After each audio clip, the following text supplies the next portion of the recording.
Uh, uh, uh. Yo, what up? It's Donut, and you tuning in to all your Illuminati news. And we are here with Matt Ehret, author, researcher, owner of so many different companies. Rising Tide Foundation. I don't know. Maybe that's not a company. I don't know. I don't know how to say Yeah, it. it's a legal entity. It's a nonprofit. Yeah. Filmmaker. I'm just in love with your work and also your wife's work. I've got your books, which are just so jam packed, full of so much great information that it's not like you can just read it and move on. It's something like you read a chapter or two, and then that's your whole year, like of study, at least for me. Diving into your work in your Substacks, Huh. and I could just go on for days about how much you've inspired me on so many different levels. How are you doing today? Oh, cool, man. No, thank you, Donut. I appreciate that immensely. I'm doing good, and yeah, I'm glad that the research is resonating so nicely, and congratulations on your new Illuminati comic book as well. I've been following the progress of that, so well done. I did my best to put in something that you talked about, how it is a mythology in a sense. Maybe you could tell us a little bit about that. I'm not sure if you even remember saying that, but in one of your podcasts, you're like, they're trying to build like like he gets struck by lightning and then the Uh, documents are there. Like, come on. Oh, I hear you. Right. Yeah, the whole story of like how the revelations of the insidious nature of the Illuminati, which I'm sure it's insidious. I'm sure that I mean there are secret societies plotting, conspiring to rule over and enslave humankind that is duped into loving their shackles is a project though that stretches back deep into our histories, as your audience knows. And for this to work, it requires a lot of creative narratives to be sort of games within games even. And one of those games within games that I've kind of, my nose is kind of smelt something a little off on, is the story that of how the revelation of this Illuminati aspect of it that was launched by Adam Weishaupt in 1776 in Bavaria was made public. And again, things don't tend to just unfold that way. It almost has a supernatural quality to the creative writing around this letter carrier, this courier, who, yeah, gets struck by lightning. And then some good peasant picks up the letters that I guess weren't burnt by the smoke and ash of the fire, and starts reading them. And it's like, oh, these are the correspondences between Cato, aka whatever, Weishaupt, I forget the names that they gave each other, documenting their global conspiracy to enslave everything.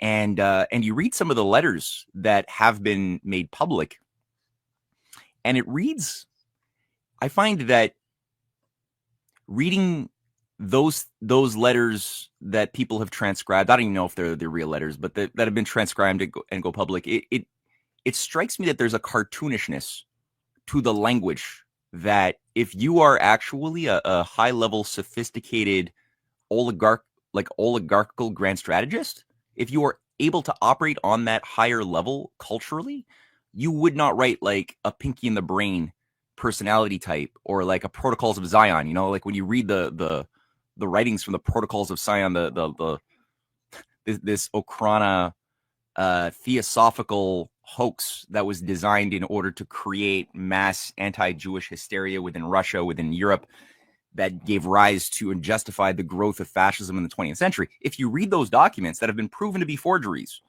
um, they they they speak like they're Pinky in the Brain. It's cartoonishly over the top, and real oligarchs, uh, who are very much capable of doing very, very bad things on a top down level, they don't write that way. They're not so blatantly over the top. So again, yeah, I sense that there was probably like an attempt to co-opt, to try to contain the revelation of secret societies conspiring, and to try to um, make them more, or create versions of the story that would incapacitate people, truth seekers, from actually having a proper understanding of what the thing is, such that they could then act upon and defend themselves from that thing by creating these little, whether it's aliens have been out, like everything bad can be attributed to aliens wanting to control us, or everything bad can be attributed to the Jews, or everything bad can be attributed to the Muslims out to destroy our freedoms, or everything bad, whatever. There's so many ways of controlling and twisting The these narrative China models. psyop is a good one. The as China well. side, the Chinese are at the heart of all of our problems. Damn commies! They just want to destroy our capitalist freedoms. Like, it's so simplistic, but people buy into that stuff. It sparks something in the imagination, and the Illuminati, and you breaking that down really opened up the floodgates to understanding the way these Eleusinian mystery story to work with this imagination. It's sparked the imagination of the music industry to the Da Vinci codes. It's a household name, the Illuminati, but people don't understand that it's an actual secret society that's fairly new. And you've just wrote 3 books. Congratulations on it. They're all available. Revenge of the Mystery Cults, because this isn't just something that happened a couple 100 years ago. This has been going on since Mystery Babylon. Is that what's going on? Well, the question of Mystery Babylon and the Age of Aquarius, that's volume 1, yeah. And I decided to just release these all at the same time, so that I found myself kind of on 3 different tracks of investigation that I could sense were leading to the same conclusion, the same sort of story, which I sort of allude to in the subtitle of volume 1, which is the rise of the Age of Aquarius, the sort of synthetic creation of a new global pagan religion to replace all of the traditional religious movements of the last 2,000 years in every part of the world, and to revive the worst elements of that sort of pagan system of mystery cults that had managed the entire ancient world top down, from Persia, Babylon, Asia Minor, India. Even there's evidence of this thing stretching from India to Egypt, in the centuries and even millennia before the emergence of Christianity. I would even say before even Judaism was formulated. So all 3 stories, they sort of have a different topic or a different way of approaching the subject matter of the mystery cults. The first one being more the political dynamic. So what are the dominant think tanks that have been misshaping so much of the 20th century and into the present? And Mystery Babylon, I guess that's what we'll do, right? I'll do a little summary of the 3 and the purpose. So I'll just rant a little bit here. But so what I did, and this is a lot to do with Cynthia Chung, my wife, her work on with me on the UFO film series that we've been doing, the Hidden Hand Behind UFOs. She wrote episode 1 from an angle I didn't expect about a year and a half ago. And originally I was approaching the UFO topic from the standpoint of a purely geopolitical social engineering operation, which involved people like Alan Dulles, a lot of CIA operatives going back to the late 40s. And my script wasn't working well. It wasn't flowing the way I wanted it to. And so she took a shot at it and came up with a completely different way of thinking about the whole topic that I was not on. And it kind of expanded my mind quite a bit, because she said, no, this is clearly tied to the ancient Gnostic mystery cults that have, and so she was thinking about it from a much higher level than I was. And she came up with that script that went through the sacred myths of the Greeks, of the Romans, of the Babylonians, the Persians, the creation myths, and how they were respun into the Gnostic stories of those fake Christian sects that tried to infiltrate Christianity and destroy it from within under Valentinius and Basilides in the 2nd, 3rd century. There's a big war where they were actually doing cannibalism, like they were actually doing human, it wasn't like eating the wafer was a metaphor for the body of Christ. Yeah, that's the picture of the Hidden Hand Behind UFOs, episode 3. Episode 1 is the one I'm referring to. And so she then in a very brushstroke manner, but very concretely, traced this program to the emergence of the spiritualist movement of the 1830s, 40s, of channelers, necromancers that would channel the messages of the dead, that always had a priesthood overseeing these games of perception. And then from there, she sort of ended it on the rise of Swedenborgian followers who also had their own weird cosmology of aliens and demons that were interfacing with us, that was tweaked several times over, including what was done with Mormonism and Joseph Smith and his idea of interplanetary beings, angels, demons, the dead, that would each get their own planets, that would interface with earthlings that were initiated. So that sort of caused me to just reevaluate all of the geopolitical research I had been taking for granted over the last several years. And I revisited, since I had written a lot on the Fabian Society. I wrote a couple of books on that, on the Roundtable movement of Milner and Cecil Rhodes. So I had done quite a bit of work on their operations, their origins, what they did, initiating wars in the 20th century. But then I was like, well, wait a minute, what's really going on here? What template, what formula is being followed with these things?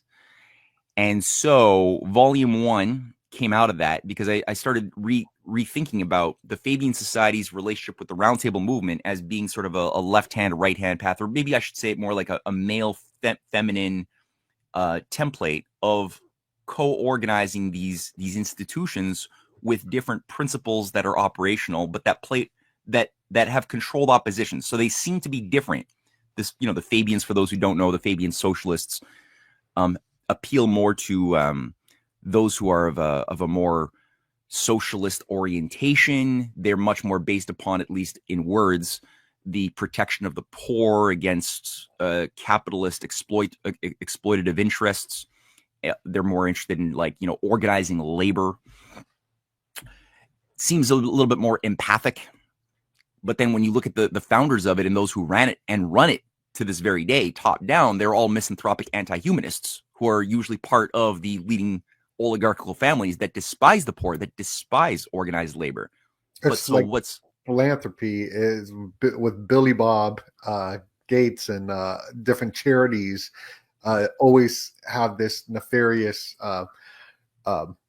behind it. Yeah, occult programming behind the charities and the hospitality. Yeah, exactly. And I think a lot of this. So yeah, you have this hypocrisy, this cover, and then on the other hand, you have the Roundtable movement that organized that was at the heart of the Rhodes Trust, the creation of the Council on Foreign Relations, this international web of think tanks under the Royal Institute for International Affairs, as it became known in 1919, but it existed as the Roundtable associations before that, led by all of those orchestrators who were typically the old school, hard British imperialist types that were taking pride in the Boer War, killing the blacks, reigning in the savages, the red people, very read the writings of Alfred Milner and people will get a sense of what this is. But they would often overlap, these two agencies. And with the Roundtable movement, you had the Rhodes Scholarships, which brainwashed young elites into Oxford. Yeah, there's Milner right there. And this guy popped up. I was looking at something, but maybe it wasn't him. Everyone has an aesthetic at certain times of history, so maybe he looks like someone else. I think I'm thinking Lloyd George. Lloyd George and him look the same. There's this aesthetic. Because I was looking into the House of Lords.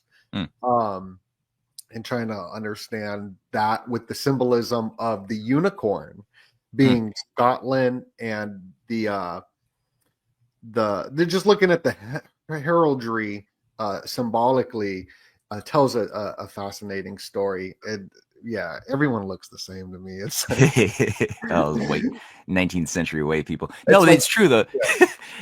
That's what the people are going to say. They're going to look back at this video. They're going to be like, everybody looks the same. Yeah, right. Why do these two guys, Matt and Doenut, look so similar? Just one's wearing a hat. It's the same guy. No, so there is an aesthetic, though. There's a weird British imperial aesthetic where they're emulating each other. There's an element of that which is true. And Lloyd George is part of the Roundtable movement. So he's installed as prime minister by an operation overseen by Lord Milner, who becomes the minister of the colonies, that then brings in and controls World War One. That's Lloyd George. It's like an older version of yeah. I guess if you look at him as a younger guy, he's a Milner-esque quality about his mustache. But so he's the guy who becomes later on, when Nazism is created, he's no longer the prime minister, but he's still a major power player, as is Milner. Well, Milner dies in 1924. But this whole roundtable movement around Lloyd George, they're very pro-Nazi. Some of them are, at least, because the other half goes and becomes, at a certain point, around this guy Leo Amory, who is also part of Milner's kindergarten. He becomes part of the Churchill, faction that says, well, let's put down the Hitler machine for now. It's not really cooperating the way we wanted it to. And then you had Lloyd George writing messages to Hitler saying, no, I'll be your Nazi prime minister, And then, and that's when he was older, but he was still like really vicious. And in that sense, he was closely aligned with Oswald Mosley, from the British Union of Fascists, the other guy who aspired to be the Nazi prime minister. Oswald Mosley's a key guy. He comes up in that Netflix show, Peaky Blinders. You see how everyone has this mustache and how it has a resurgence. I don't think I was being weird to say everyone looks the same, but everybody now today that's critical on the Jewish question, that's their big thing. They always got a mustache on it. They're probably emulating. Maybe at some level. I don't know. It's just something I look at because as the mustaches are getting smaller and smaller below the nose, right? Just incremental gradualism. We're still not ready for that yet as a fashion style, but wait 10 years. Maybe it does something though. You know how the vril, the ladies, they grow their hair long. I don't know. I do know that there's fashion though, Hugo Boss was making the outfits for the Third Reich, I believe. Fashion, looking at the fashion awards like Balenciaga or Alexander McQueen, I think there's an element to the mind control through the fashion. It sounds silly, but the movie Zoolander is about the fashion industry and how he's this MK Ultra puppet. Looking at it in a sense, I think there's something up with it, the kids sagging their pants, just little things like that. I think goes into something. There's something there. I don't know what it is, but no, I think you're definitely right. There's something. The material and spiritual worlds have a weird relationship sometimes, and it doesn't mean just because you dress like a slob doesn't mean you have a slobby soul and mind, but it doesn't help the mind if you live in a pigsty. It doesn't help the mind to stay organized. You get, you do have to have, it helps to have a certain discipline in your dress, your contour, your comportment, how you live your life physically, that will then have a reciprocal feedback loop in that sense, with the discipline you put into your inner self. Are you sloppy a thinker or not? And definitely, I think, when you look at the dress codes that are promoted, there's probably certain spiritual considerations by the social engineers when they're encouraging a slave caste that they want to keep culturally enslaved, so that they don't have to do too much work input wise to keep that society down. They'll find and promulgate, I'm thinking more in our recent time, pants that might be propagandized, or wearing your pants down below your ass so you can't really run, you can't move very well. But that aesthetic is something they'll promote, or the that blue comes out hair. of the prison culture, which is it's people emulating the prison criminal lifestyle, because when you're in prison, you're not allowed to wear a belt because it could be a weapon, you could hang yourself. So that's why people in prisons frequently had low hanging pants. And so then they would promote rappers and singers that would also make that cool, and before you know it. And then you got the blue hair. I don't know what the blue hair meaning would be. I have no idea. But because all the anti-Trump people, they dye their hair blue. So it's protest. It's and then you got the hippie movement that they didn't shower, and there was a reason for that, so people didn't take them seriously like they would the anti-war guy that's slipping my mind right now, who was very serious, dressed nice, was respectable. Um, the hippies weren't respectable because they were rolling around in the mud. Right. Well, they definitely have this like the Nazis. When you look at their origins, it was very hippie-esque. So you had in the 1911, 1912 period, a lot of the top level killer SS officials who rose to prominence in the Thule Society, who became the top level killer SS officers, were part of what was known as the Wundervogel movement, the wandering birds, which were basically, proto hippies doing sacred orgies in the Black Forest, going back to nature, eating vegan food. And I'm not against vegan food. I'm just saying that was part of the lifestyle thing, is going back to nature, not really using, soap, because that is a product of the industrial civilization, which is an affront to Mother Gaia, the purity of the Earth Mother Goddess that they really idealize. And it's always like this. This goes back to, there's always been these back to nature cults that dichotomize human civilization from nature as being two separate, incompatible things. Right? That's the Thule Society logo, which, as we see, is just a rebranded version of the swastika. And these are the mystery cults, it seems like, right? The Thule Society. Yeah. And it's alien as well. Yeah. With alien energies. Well, there's variations of it after World War II, where they started adding to the story a little bit during the Cold War. So a lot of the leading Nazis, like Julius Evola, Carl Jung's friend, what's his name, Miguel Serrano. These were all like hard Nazi types. Mircea Eliade was another one. Joseph Campbell was also an assistant to Carl Jung, who was also the top official for about 7 years, between 33 and 39 of the Nazi. I forgot the name of the official organization of German psychology.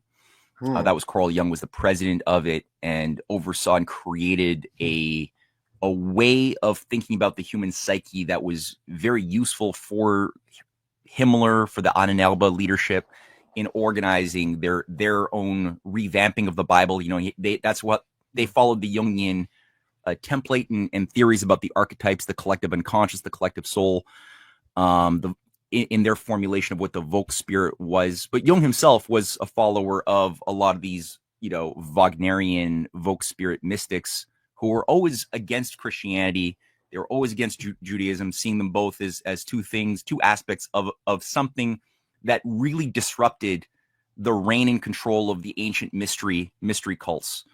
And they have a certain romantic idea, especially Wagner, Schopenhauer did earlier, Nietzsche. They all have the same, all of these creatures who influenced the Nazis, as well as the Theosophists, who also influenced very heavily the spiritual outlook of the Nazis, including Carl Jung directly. Right, and that's what I always been connecting is like this. I'm still learning, but whenever I see people say that they're like pro the Nazis, and I try to point like, no, they're not like Christian. They're very theosophical. This is like a theosophy. This is like a United Nations theosophy religion. Like it's totally not what like no like they anybody who has this romantic idea of Hitler as a Christian, no, he oversaw the rewriting of the Bible. They had their own Reichsbible, so if you wanted to be a Christian, you had to get rid of whatever Bible you were using and adopt only the Reichsbible, which seriously rewrote everything. They basically made Jesus's mom get impregnated by a Roman pureblood, a warrior, which is where they said, okay, so there's no connection between the dirty Jewish blood and Jesus, because it was actually this Roman warrior that had sex with his mother. And they got rid of some of the commandments. They got rid of a few, like the thou shalt not kill. They got rid of that because it was incompatible with the practical needs of what they would demand of their society in order to achieve their weird utopian world that was desired. And they replaced certain other they added certain commandments like thou shalt honor your Führer was a commandment they just infused into the Reich's Bible. Like, there's a couple of other ones too that I'm forgetting, but it's in my book. It's actually all of the stuff we're talking about now is all in volume 1 of Revenge of the Mystery Cults and the Rise of the Age of Aquarius. Nice. Yeah. It would be great to get like a hand on one of those old Nazi Bibles. Like, it would be cool. Just like, they're probably worth so much money. Yeah. I'm pretty sure there were a lot of them. I'm pretty sure people could acquire them without too much ado. And maybe there's been scanned copies that are available online. I haven't looked for that, but I will now. It's something I would like to have in my library as far as a reference piece. And everybody, click the link below. Go get your copy right now. Get all 3 copies of Revenge of the Mystery Cults and all of Matt Ehret's work. You got to get these books because they're going to be worth lots of money, especially if they do a digital book burning and whatnot. Congratulations as well. 3 books. Oh, my goodness. And are they, I mean, in like your work and your wife's work, I mean, it's just so, like I said, I read just a chapter or 2, and then I start Googling, and I'm lost for a year. Oh, thanks, man. No, I mean, yeah, we want them to encourage people to do their own research, right? So it's like, they're dense. They're dense, but yeah, the idea is to inspire people to fill in as much as they can with their own research that can just add to the story, right? Because it's universal history. You could always unpack it. So it's always a difficult balance to say, like, how much do we simplify? How much do you go into unpacking the detail? And you got to kind of like make judgments along the way of like, okay, where do we condense and where do we, because you got to do both. And it's tough. Some people oversimplify way too much to the point that it's almost useless, even though a lot of what they're saying in these research books on especially when they deal with conspiracies and secret societies, I've had to read a lot of them. And yeah, they're almost useless how much they simplify because they don't prove what they're saying. And then because of the tendency of oversimplifying things, it allows in a lot of lazy fake narratives that have been placed into the minefield in order to deflect researchers away from the real trail of things, right? So for me, and this is again where Cynthia came in so handy with her insights of the connection between, in this case, it was the UFO phenomenon as the basis of a new revamping of a world religion where all of the gods and deities would be redefined as aliens. So that there was an idea that the mystery cults that organize the worst of our systems in our current society are very, very much tied directly to things like the cult of Mithra, the cult of there's some there's some images of what we're being shown, and even on CNN now, this is going all like mainstream, right? UFO disclosure phenomenon. It's like, well, you called it, and I thank God for you because I read your report on the Rockefellers' connection to the Clintons and MK Ultra, and like I grew up brainwashed through the X-Files and wanting to believe in aliens, and I had alien autopsy, and it was like religion. I have all the alien gear, and this like really broke that spell. And this the truth is stranger than fiction, and then just diving into what's really going on is even stranger than what they're telling us with the drones and all that. It also, really is, right? When you were bringing up Hitler changing the scripture, and I don't know if it's scripture, but rechanging the Bible to turn people into maybe more of a Templar warrior cult.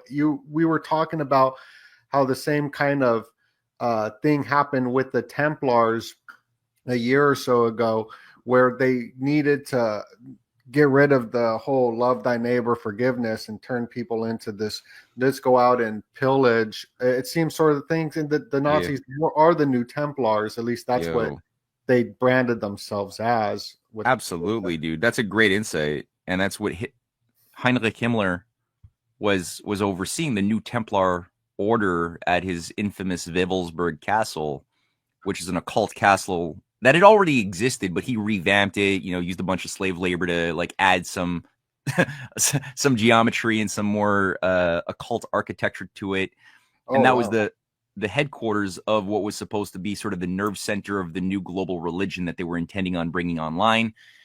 And seems there's a lot of research that points to child sacrifice, like the worst types of things you could possibly imagine were being done at Wewelsburg, with a round table of high initiates around Himmler, who idealized the Grail myths of King Arthur. They had their own like mystical, relationship through Wagner. Wagner was their big gateway on how to think about King Arthur, who was actually a really great guy. Like I'm actually looking at a friend of mine, Jerry Therrien, did a class for the Rising Tide Foundation a few months ago on the real King Arthur from the 6th century, which had Oh, nothing to do with these Templar propaganda manuals that were being pushed in the 11th and 12th century to promote the Crusades, and that inspired Wagner and the Nazis.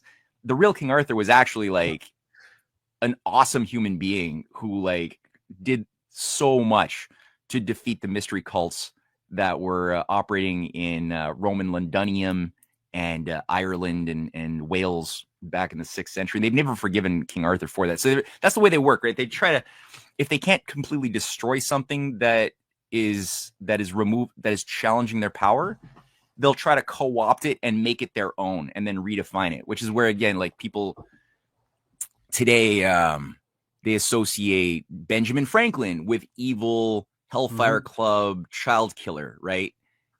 George I Washington, I evil fell for it. Freemason. Me too. Right. I Yeah. was telling people for a couple of years, like basically stuff that I was reading, and they found the bones of children in the London flat he was staying at underground, and I mean it.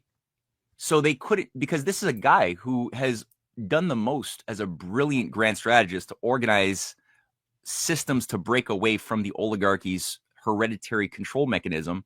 And he did it by understanding evil very much. He infiltrated Hellfire Club operations when he was younger, and was being taught and mentored by Cotton Mather, by the whole like patriotic Republican movement in the colonies in the 1710s to 20s that were battling the Hellfire Club witch covens that had penetrated into America in the early colonies. There was a big fight going into the 1660s, 1670s by patriots who were holding the fort of this better view of humankind as a species made in the image of a living, loving, reasonable God. And we're always at war with these Hellfire Club penetrations that Benjamin Franklin's older brother was overseeing in Philadelphia. And Benjamin Franklin, the younger son of 10 kids, was like recruited to infiltrate his brother's thing to get intelligence back, and then like to Cotton Mather and the Cotton Mather faction to better understand the nature and the methods of the empire, and then to use that knowledge in a way that would create a counter strategy that would then be able to set the stage for what became the American Revolution in 1776. So they couldn't get rid of that. They couldn't end that fact, especially after the war was won. So what they did is they went to work for 2 centuries or more trying to co-opt the image of Benjamin Franklin as their own. That's always Mm. what they do. And they did the same thing to Arthur and the Templars. And as you said, that's exactly, as the high-level SS killers saw themselves as new Templars, the Templars themselves were a synthetic cult creation by a leading Cistercian grand strategist named Bernard de Clairvaux, Mhm. and several other Cistercians, which are sort of like a more radical branch of Benedictines from the Benedictine order, that It's drafted so a charter fascinating. for the Templars to basically justify why the new Christianity must involve bloodletting, purgative violence, killing the pagan in order to do Jesus's will, which was like not an easy sell, because there's a lot of like messaging in the Bible around love your neighbor, love your enemy, turn the other cheek. Like a lot of that stuff is not Right. compatible if you want to weaponize a religion and justify forever wars against Muslims and Jews and Christians against Christians. If you want to do that, you got to find a way to like seriously redefine what it means to be a Christian. So that's what Bernard de Clairvaux did with the Templar Charter, and that's what Hitler did, or whoever wrote the Reichsbible, which is probably a team. They were doing the same thing.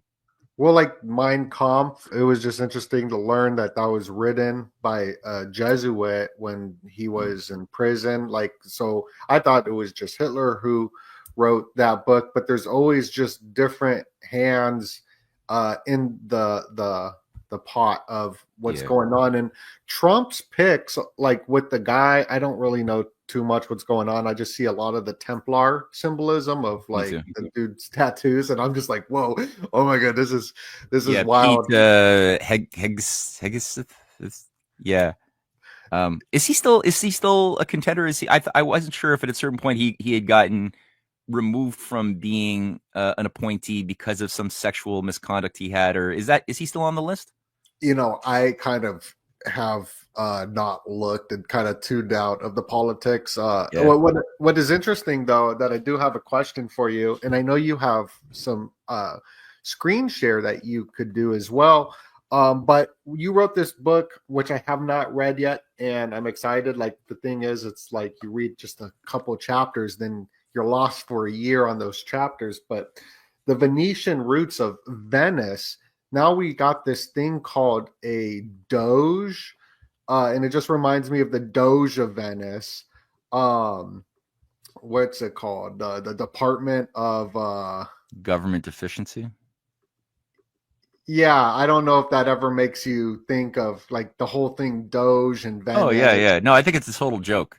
Yeah, and I think the official like exoteric messaging that they're putting out is that they're saying, oh, it just means like they had Elon say, oh, it just means do good every day. Do good That's all every it day. is. Don't Do read good into every it. day. Yeah, Yeah, don't look sure. into what do. That's funny. Yeah. So No, I totally think that there's probably a bit of a there's always multi-layered aspects to some of these decisions. But I do think that you're right to make that association with the system of the Doge. have you ever been to Venice? No, I don't want to go to Venice. I'm It, okay from a it, distance. it's scary over there. Do you think that the power structures still operate out of there, or they don't really care about a like nationality or national homeland? Oh, no, I do think that that's probably a very influential hub Mm. to this very day, I believe. Yeah. There's so much to learn. There's so much to learn. I don't know much about it, but that's my New Year's goal is to go through this book, Cool. the Anglo Venetian. That's my goal. All right, sweet. Yeah, so I Do mean you? that's pretty much it for volume one. I mean, as far as the ancient, so it maps out to recapitulate, it maps out the ancient mystery cults of Cybele, Attis, Oh, okay. Isis. The three dominant mystery cults that were at war with Christianity in the early years was Cybele, Attis, Mithra, and Hmm. Isis Serapis. So it sort of like maps out how they worked, what they were, how they worked to subvert, first destroy Christianity from the outside, Roman torches, stuff like that. And then when that didn't work, to subvert it from within. So kind of like a very similar thing as what happened to America, the United States, when the British Empire, which was basically just a Venetian takeover of England that had happened a couple of centuries earlier, but when this this thing couldn't destroy America from physical force from the outside, primarily, which was the case in the War of the War of Independence. The War of 1812 was another effort to like burn Washington, destroy it by a torched earth policy. When that didn't work, they shifted gears and put more of their energy on subvert it from within. Which became, the Civil War was largely a foreign-induced operation to destroy America with the help of Skull and Bones, Scottish Rite operatives from both the northern and southern, like both the abolitionist movement as well as the pro-slavery movement, at the same time working together as fake opposition to tear America apart from within. When that didn't work, because again, you still had smarter people than we have today who were able to utilize political power to keep things together. When that failed, then the focus became a lot more directed towards cultural warfare, spiritual warfare primarily, to destroy the minds and morals of the society, and especially the military and political intelligence, like the intelligentsia. That had to be targeted because that's sort of the thing that will keep a society from collapsing, whether it's in Rome, the Roman Republic, the thing that made the Roman Republic difficult for a period to fully co-opt by these mystery cults, because it was a republic for about almost 5 centuries before it became an empire. And the biggest pain in the ass of the empire was the military and intelligence class that was able to carry a tradition of patriotism with an awareness of the nature of evil that was within and without. So that's what they had to work to corrupt and destroy. And that was the point of creating the Mithra cults, especially the Mithra cult, was it was only for the warrior class. It was only for men. And if you wanted to be at a certain point a legionnaire or a member of the Praetorian Guard, you had to be initiated into the cult of Mithra, which had a whole identity, a dissociative identity that would be baked into that experience for you, especially as you rose through the 7 degrees or 8 degrees of initiation. There's probably 8 or 9 degrees, actually. And, that was utilizing the more masculine principle of the, and that's the symbol of Mithra killing the bull, looking over his shoulder to a solar deity on the one side of Helios, and on the other side is usually a representation of the other deity, a lunar deity, a goddess deity like Cybele, who are always sort of conjoined in the imagery. And it was always in underground caverns representing the sort of the womb of the Earth Mother. So it's still kind of an Earth Mother cult, even though no women were allowed. Though there was, from the researchers I've looked at, second, third degree, there was an encouragement of tapping into your female energy. So there was a certain homosexual initiatory aspect of it. Later on, there does seem to be evidence of bestialization as another part of the next phase. And even though biological men were only allowed to be in it, it did work in conjunction with the other cult, which would have had a bit more of a feminine organizational process around the cult of Cybele Attis. Oh, yeah. And the Skull and Bone Society that I'm seeing you type in right now does have a direct reference to the cult of Mithra, for sure, 100%. Right. As well as... You got these... Let me get, so I understand, it's the Roman... it was a republic. Rome was a republic. And then it turned into an empire. Then they built this mystery cult to give to the Roman soldiers, this Mithra. And so that was sort of kind of how these mystery cults kind of hijack these upper echelon, like military, like higher patriotic. And then the Skull and Bones did kind of the same thing here with the North and the South. And they're like straight connected symbolically to Mithra in a sense. I don't know too much, but I do know that there is that connection. That's why I pulled it up, because they were, and this is where I'm doing a bit of research right now, and we'll just share notes, right? But I know I'm getting a sense that the Skull and Bones Society is connected to the creation of the Cambridge Apostles, which also had its creation in the same year in 1833. So the Cambridge Apostles seems to have been a more controlling hand behind the junior branch of this oligarchy. Oh, this is 1820, so this is a little bit earlier, right? Whereas the Skull and Bones is 1833, right? But there's definitely some sort of a guiding hand, and the Cambridge Apostles also seems to have a relationship with what's known as the Phoenix Society of Oxford. Now, the Phoenix Society was created in 1780s, and the Phoenix Society, there's overlap of the membership, the families between them and the apostles. The Phoenix Society themselves was created the same year that the Hellfire Club stopped existing. So the Phoenix, and it was Sir Francis Dashwood, who was the head of the Hellfire Club for 40 years. His nephew, another Dashwood, was the founder of the Phoenix Society.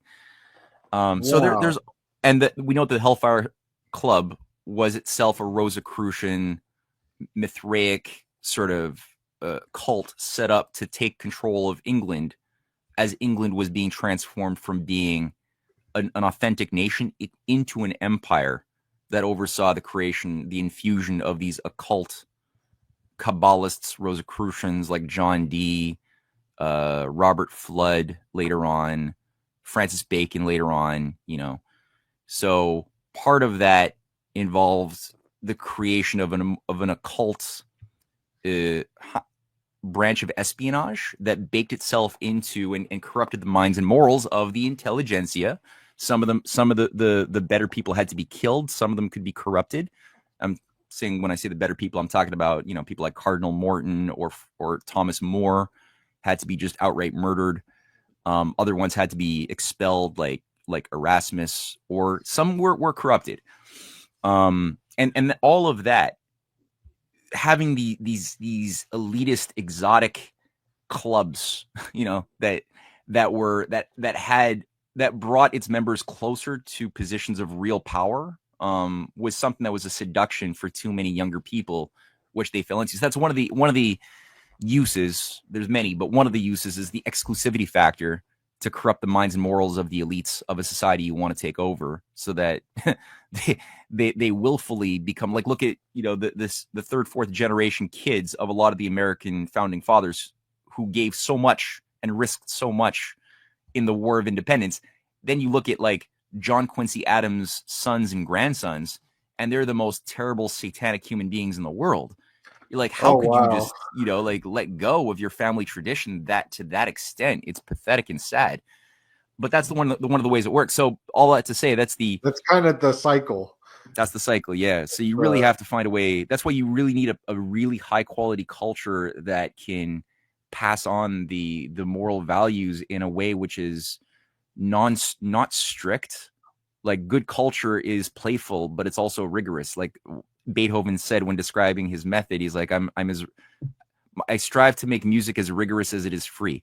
So you have to have that liberating freedom. And the oligarchical cultures, the way that they control themselves, because they have to self-control, they got to permeate this unnatural sense of identity into future generations. That ain't easy to do when it's so out of whack with common sense and basic matters of conscience. So what they gotta do is make cultural movements that are either totalitarian strict on the one side. So you got like a lot of the boarding school experiences of rich kids at Eton College, which is highly abusive, or in these hyper strict Anglican, cultures that produced Aleister Crowley. Like, look at the strict Plymouth Brethren cult, this Christian cult that produced all of these Satanists. There was many Satanists that came out of the Plymouth Brethren, but it produces that effect because it's so rigidly strict, and kids are induced to be terrified that they're gonna like burn in hell forever because they thought about boobies or whatever. And you do that enough to enough kids, some kids are going to come out of that process as practitioners of the strict formalism, the soul deadening formalism, and they'll just carry on that abuse. A lot of other kids are going to come out as rebels, Luciferian rebels to that tyrannical force that says, no, I'm going to do the opposite. And there you have people like Aleister Crowley coming out saying, okay, I believe in the general cosmology. And to the end of his days, he maintained his adherence to John Nelson Darby, the founder of the Plymouth Brethren's general cosmology of premillennial dispensationalism and rapture. He believed that, and he described it. But he just said, no, instead of trying to be on the side of angels, I just decided to side with the Antichrist, to channel that instead. That's John Nelson Darby, yeah, the guy who founded the current rapture theory that's so dominant amongst so many Christian communities. Yeah, I mean, this is where it gets so interesting. Like, the truth is stranger than fiction. Like, how could you put that like together? That will be done as well is Crowley, who got that from this Hellfire Club, who got it from the Assassin. Everything's permissible. And this is interesting. He was born on November 18th, which is a day that pops up a lot. It's the 322 day of the year. It's the day that Adam Weishaupt of the Illuminati died. And it's also since we were talking about UFOs, I wanted to bring up the drones in New Jersey. That's the day it started, was on November 18th. And they make sure to write the sightings begin on November 18th. So just an interesting day. And I think that uh, even though it sounds like wild, but I do think that they pick certain days for ritual. And it seems like Evola, he was into the Kali Yuga cycle or something like that. So like astrology plays a role in a lot, and this is just something that I've noticed quite a bit. Yeah. It No, happens a lot. it does. And yeah, like these astrologer types, like they do really, to what degree at the end of the day does the upper echelon, like the top level management, believe in the things that they promote? I'm uncertain. But definitely they think in terms of ages and aeons. They don't think in terms of decades or even centuries. They do think in, like, for example, well, I won't even show that. But How long is an age, would you say? well, it depends on the cultural theory, but like from an astronomical standpoint and the precession of the equinox, it's a little over 2,000 years from like Oh, this is where you have, like we are still in the age of Pisces, and that's sort of like where you have the rising. So there's something called, so the precession of the equinox is like over 24,000 years, where you could look at where the sun is rising in the early morning compared to the backdrop of the celestial sphere of the night sky, and it could be rising every morning in Leo, and it will do that for a sustained period until at a certain point it'll start moving and rising in Taurus, or whatever one is next to the age of the bull. So that's like one of the theories of like why, because there's many theories about like why is Mithra killing the bull. Some people say it was because maybe the Mithra cult was created to usher in or to exit the age of Taurus. That's one theory. I don't think it's just one thing. That might be one of the possible truths. then you Right. got So the astrology all above him right yeah, here, the different exactly. zodiacs. Yeah, and there's almost always some representation of the astronomical, like the 12 astronomical signs with Mithra inside of the Mithraeum, the underground caverns. So that's possible. But so the idea is that we're now entering the age of Aquarius, which was sort of the template for the creation of the baby boomer generation that was sort of targeted for social engineering, the kids born after World War II. That were sort of the second iteration of the Wundervogels of Germany. So what they did to create the hard killer SS of Germany in the earlier pre-World War I period with the Wundervogel Back to Nature movement is sort of what they tried to retool and do it again, but with the entirety of the transatlantic youth this time around, Europe and North America especially, that were given heavy doses of hedonistic sensualism wrapped with nihilistic philosophies of Sartre, of Derrida, and other philosophers that basically had Nietzsche, that had a very existential worldview that in conjunction. So if you have a psychospiritually vapid way of intellectualizing the purpose of creation and being on the one hand, and then you have a hypersensual sex, drugs, and rock and roll lifestyle that you're being sort of fed with at the same time as the world is being driven more crazy, and like your brothers are coming back in body bags from wars that America should never have been in, and your heroes, like people who are good people like Martin Luther King, are being killed and JFK are being murdered. You don't know how to make sense of that type of world. So you can obviously easily become a very, very disjointed person who has an unhealthy relationship to the sensual, hedonistic side of being, and a sick, no ability to answer the questions of why this is all happening, because you've got a whole bunch of philosophers promoted in your schools through UNESCO, through the new takeover of our schooling systems that happened in the 50s and 60s, that are promoting the reading of Aldous Huxley, or Catcher in the Rye, you know, as like mandatory reading, which is designed to make you like, again, confused and misanthropic. That's the point of those stories and the point of those authors, who are both, including J.D. Salinger, who was working with American intelligence. He was tied to the CIA. You know, Aldous Huxley was not warning us of shit. He was like part of the eugenics transhumanist movement that oversaw the creation of Esalen. He directly oversaw the creation of the Esalen Institute, that was sort of a new Mithraic hub inside of America to oversee the transformation of the military. It was Esalen that directly, and this is also in book volume 1 of the series, is how Esalen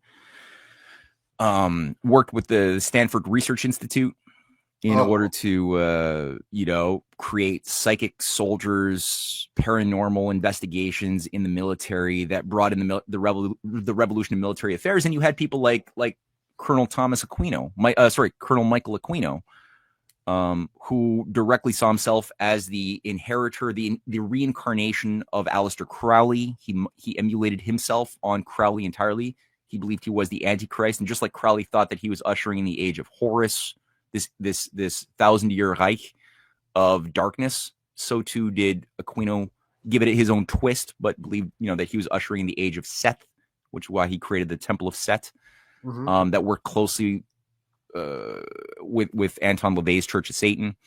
And so this guy Aquino, who was a Green Beret Operation Phoenix leader, worked very closely with Edward Lansdale, worked very closely with other people who were tied to the Scientology movement around Hal Puthoff at the Stanford Research Institute. These guys oversaw Mind Wars, the sponsorship of psychic soldiers, the Star Wars, the Jedi Knight, the Jedi Warrior program inside of the U.S. military at Fort Bragg. And that became what oversaw and indoctrinated a new age of military elite that went on to do the planning for Iran-Contra, for Desert Storm, for 9/11. Now we're several generations for QAnon, by the way, also was Michael Aquino and this other guy, Paul Valalay, and this third dude. This other guy. You got a book on that? Or an article on that goes deep into the whole Q psyop? Yeah, well, the third guy in that story that plays a big role is Steve Pietzenuk, who is an assistant to Henry Kissinger and Cyrus Vance and another Secretary of Secretary of State of the U.S. So this guy was assistant secretary of 3 high-level players. He was Trilateral Commission. He became like Alex Jones's guru some years ago. And it seems to me that he was like the key coordinator of he co-wrote creative predictive programming books with Tom Clancy. Like he co-wrote 10 books with Tom Clancy. So, you know, these guys are practicing creative writing and how to like give off stories that would that like we're talking about with the Illuminati thing, right? Like how they would create stories that would capture a certain degree of truthfulness about the reality of conspiracies, but then inoculate people from becoming potent by understanding what it was that they were looking at. So there are conspiracies for good and for bad in history, including in today. You know, you got people who conspire to make things happen. And these guys, what they started doing is they started promoting a narrative that would take the basic precepts of theosophy, the belief that the world is shaped by a great white lodge of white hats and a great black lodge of black hats operating between angels and demon forces, and that's what people like Winston Churchill believed, Milner believed that, Nestor Webster, like all of these theosophist types. Oswald Mosley believed in the great white lodge of ascended masters interfacing with the elites through Rosicrucian initiations that you could access through Eleusinian mysteries if you're one of the white hats. And if you're not, and then you would speak in coded language using like sort of Kabbalistic reductive symbolism in your language of communication, which only an elite could know because you've passed through the tests and you have the cipher. So with the cipher that you've gotten, you can then interpret what's being said that other people couldn't because they don't have the cipher. And that's the way like systems have always been managed by the empire for thousands of years. It's all that's the value of cipher. That's why they hate Edgar Allan Poe. So Edgar Allan Poe, who comes up in my volume 3. So the stamp we were talking about, this Oh my God, there's the horns are honking. I guess It's like an American thing for New Year's or what? no, it's somebody's car alarm's going off. It's good now. Okay. But yeah, we're gonna have fireworks. It's gonna be Nice. wild, for sure tonight. I'll cover the New Year's. They always do a big ritual, it seems like, with celebrities. So I'll be keeping an eye out on all of it. But the real New Year's, I look at it through the Chinese zodiac mostly. The dragon year will end on January 28th. So I kind of look at things astrologically through there. The Jewish New Year happened months ago. So there's New Year's for different calendars, lunar calendar. But anyway, you were talking about Well, that's kind of like why I find it. Sorry, just on that note, ahead. that's why I kind of find the occult obsession with carrying out activity based upon calendar and astronomical systems. Well, astronomical would make more sense to me. With I would imagine that more messed up things happen on, let's say, a solar eclipse, versus any other random day, or like when there's particular like planets in alignment or in certain conjunctures or having certain internal angular meanings like 60 degrees or 45 degrees or something. Like I could see them. That makes more sense to me why they would make those decisions. But for those decisions that are made purely, and they are, I agree with you, on like November, what did you say, 3rd? November 18th. November 18th of a certain, or September 11th. Yeah. Just for the sake of the numbers, it's kind of a joke to me because it's like, it's all arbitrary at the end of the day. Like just the fact that you even have that, it's that choice of calendar system, it could have been the Julian calendar, the Gregorian calendar. We're constantly tweaking the things with daylight savings times, and in broader cycles, everything's getting off shifted with whenever you try to impose one of these formal systems of number onto planetary motions. Nothing kind of works perfectly, so it is arbitrary. But they do take it seriously. I agree. It's just a bit of I chuckle a bit. Yeah, and like you can see it with the Economist magazine. I don't know if you ever look into those covers, how it seems they call it future gazing, so they're forecasting. But is it like a predictive programming, or is it just a way that they can sell their issues more? But there seems to be some kind of eerie connections to events that happen with their covers, and there's this conjunction of like 6 planets or something happening this year right before the inauguration in America on January 20th. So it's something I've been looking at for a while. I think that there's something to it. It's interesting. Mm-hmm. Mm-hmm.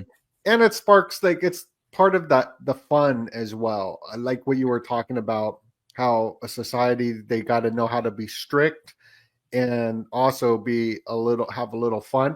I have too much fun. My friend tells me I need to get my head on my ass and start working. And so and I could see that. So this year, January, I'm going to be working hard. That's going to be my thing. Is I'm going to go harder on the working. And we were talking about cleaning and like also like feng shui and just having a clean home. There's a reflection to the mental health as well, that things are better when they're organized as well. So there is something going on. This has been just an awesome conversation, and we only covered like the first book. I want to know about Edgar Poe a little bit. What and that dovetails off of what we were just saying before the little mini break, is that ciphers and cryptology is very important for the sorcerers. So the way that these occult mystery schools maintain continuity is by always keeping the allure, the mystique of secret knowledge knowable only through some experience of gnosis for an inner elite. And everybody wants to be part of the inner club. You want to be part of the inner ring.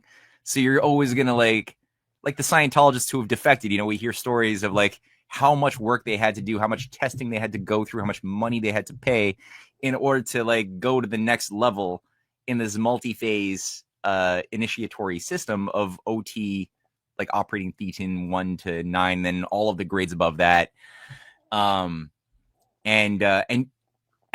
you hear them talking about how they were shocked and kind of disappointed in many cases about the story of, like, oh, the big secret has been that there was this galactic federation and all of these dematerialized alien beings were sent down, locked up in volcanoes, and like, got blown up with hydrogen bombs, and and then the next phase is like, oh, and by the way, they're occupying our bodies and every particle, and we're all inhabited by billions of these foreign alien entities that are trying to cause us to be unnatural, and that we can heal ourselves and shed, kind of like an exorcism, right?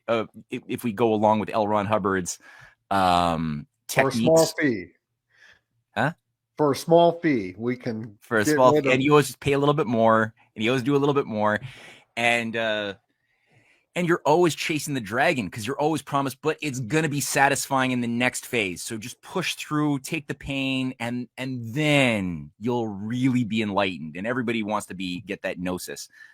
And maybe some of them are happy. Maybe some of them, like, doors are opened in power and fame and money, and they're, become a Tom Cruise who's like all in. But a lot of them aren't.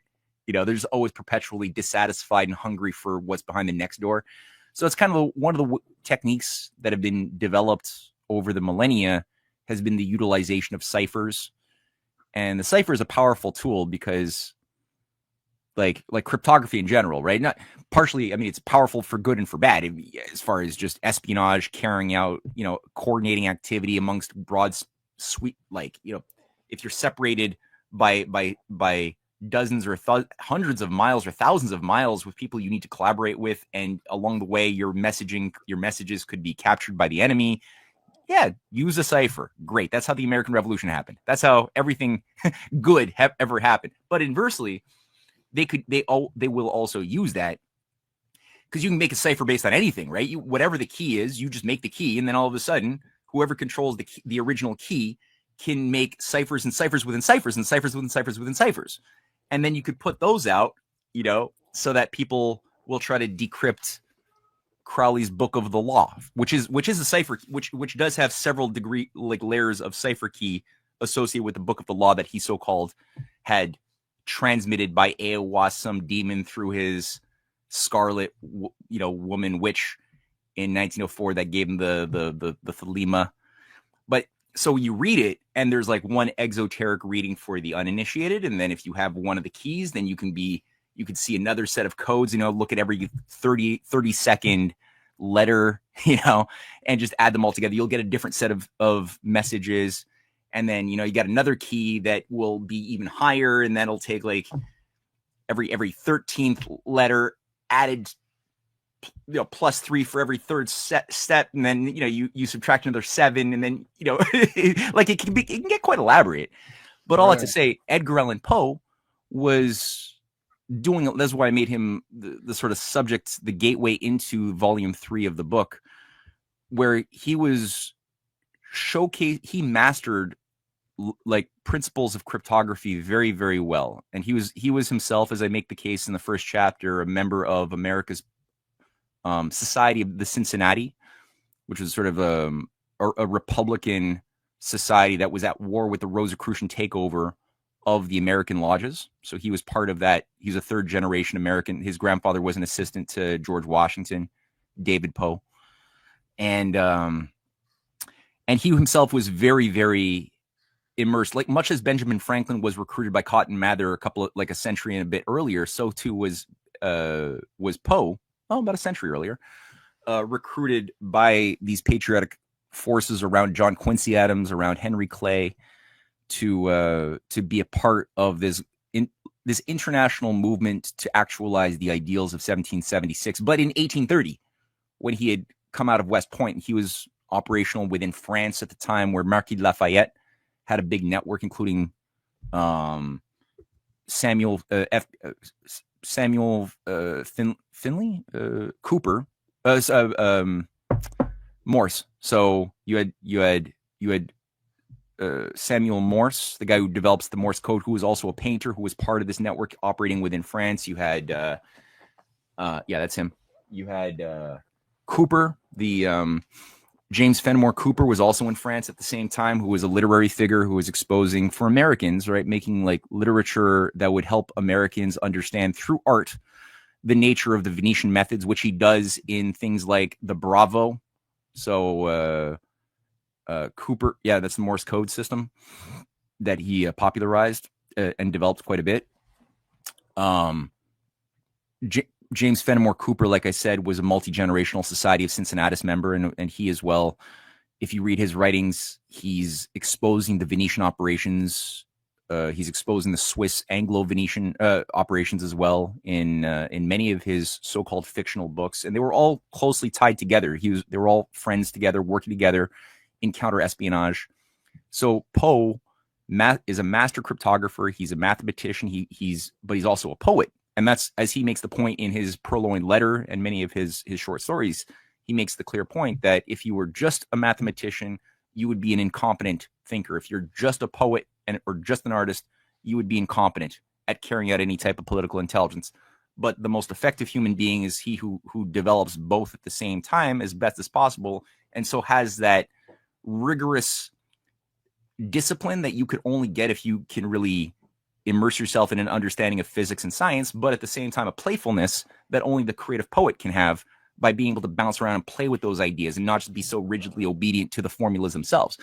And so what he does, Poe, is he's challenging his readers to send him encrypted messages that he unravels every week as the editor of various magazines in America. That's what's making him famous. He's like, nobody can beat me. And he does. He figures it out every single time. And on top of that, he's showcasing what his methods are that he's making the point. Anybody can do this if they put their minds to it. He also does a short story called The Gold Bug. And in The Gold Bug, it's a cipher. Like, the whole thing is, to this very day, a very elaborate cipher that he challenges people. He's like, this is the way to hone your mind. If you're going to be involved in counterintelligence, you need to be able to decipher things like the Gold Bug story, which to this very day, there's scholars who still haven't figured it out. Like, they're still trying to like unravel what he did. Wow. Yeah. So you got all of this stuff that Poe is doing on every level. And so I tried to tell the story utilizing both a mixture of his poems, of his more famous stories, to get across that, number one, the image of him as this morbid, death-fixated opium addict or laudanum, whatever the hallucinogenic drug was that they say he was addicted to. That's a complete fiction created by his enemies. None of that's true. He's actually one of the most noble souls I've ever experienced reading my life. Such a power. And they did kill him. They assassinated him, which is also why I called it the last mystery, or Poe's last what did I call it? Edgar Poe's final mystery. Yeah. Wow.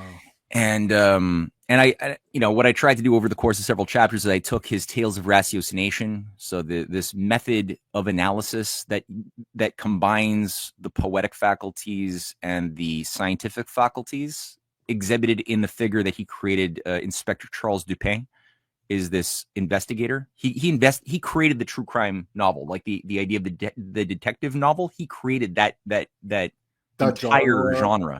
Wow. Yeah. And what was that book called, or that poem? There were three Inspector Dupin stories that Poe created. Okay. Inspector One was Dupin. Yeah, and one was. I remember you talking about this on our last podcast. Right. Yes, it's coming back. Okay. Yeah. So these tales they came through studies of debunking mystics and spiritualists that were trying to convince Americans that machines could think for themselves and could ultimately replace humans. Sound familiar? That's hilarious. Yeah. Okay.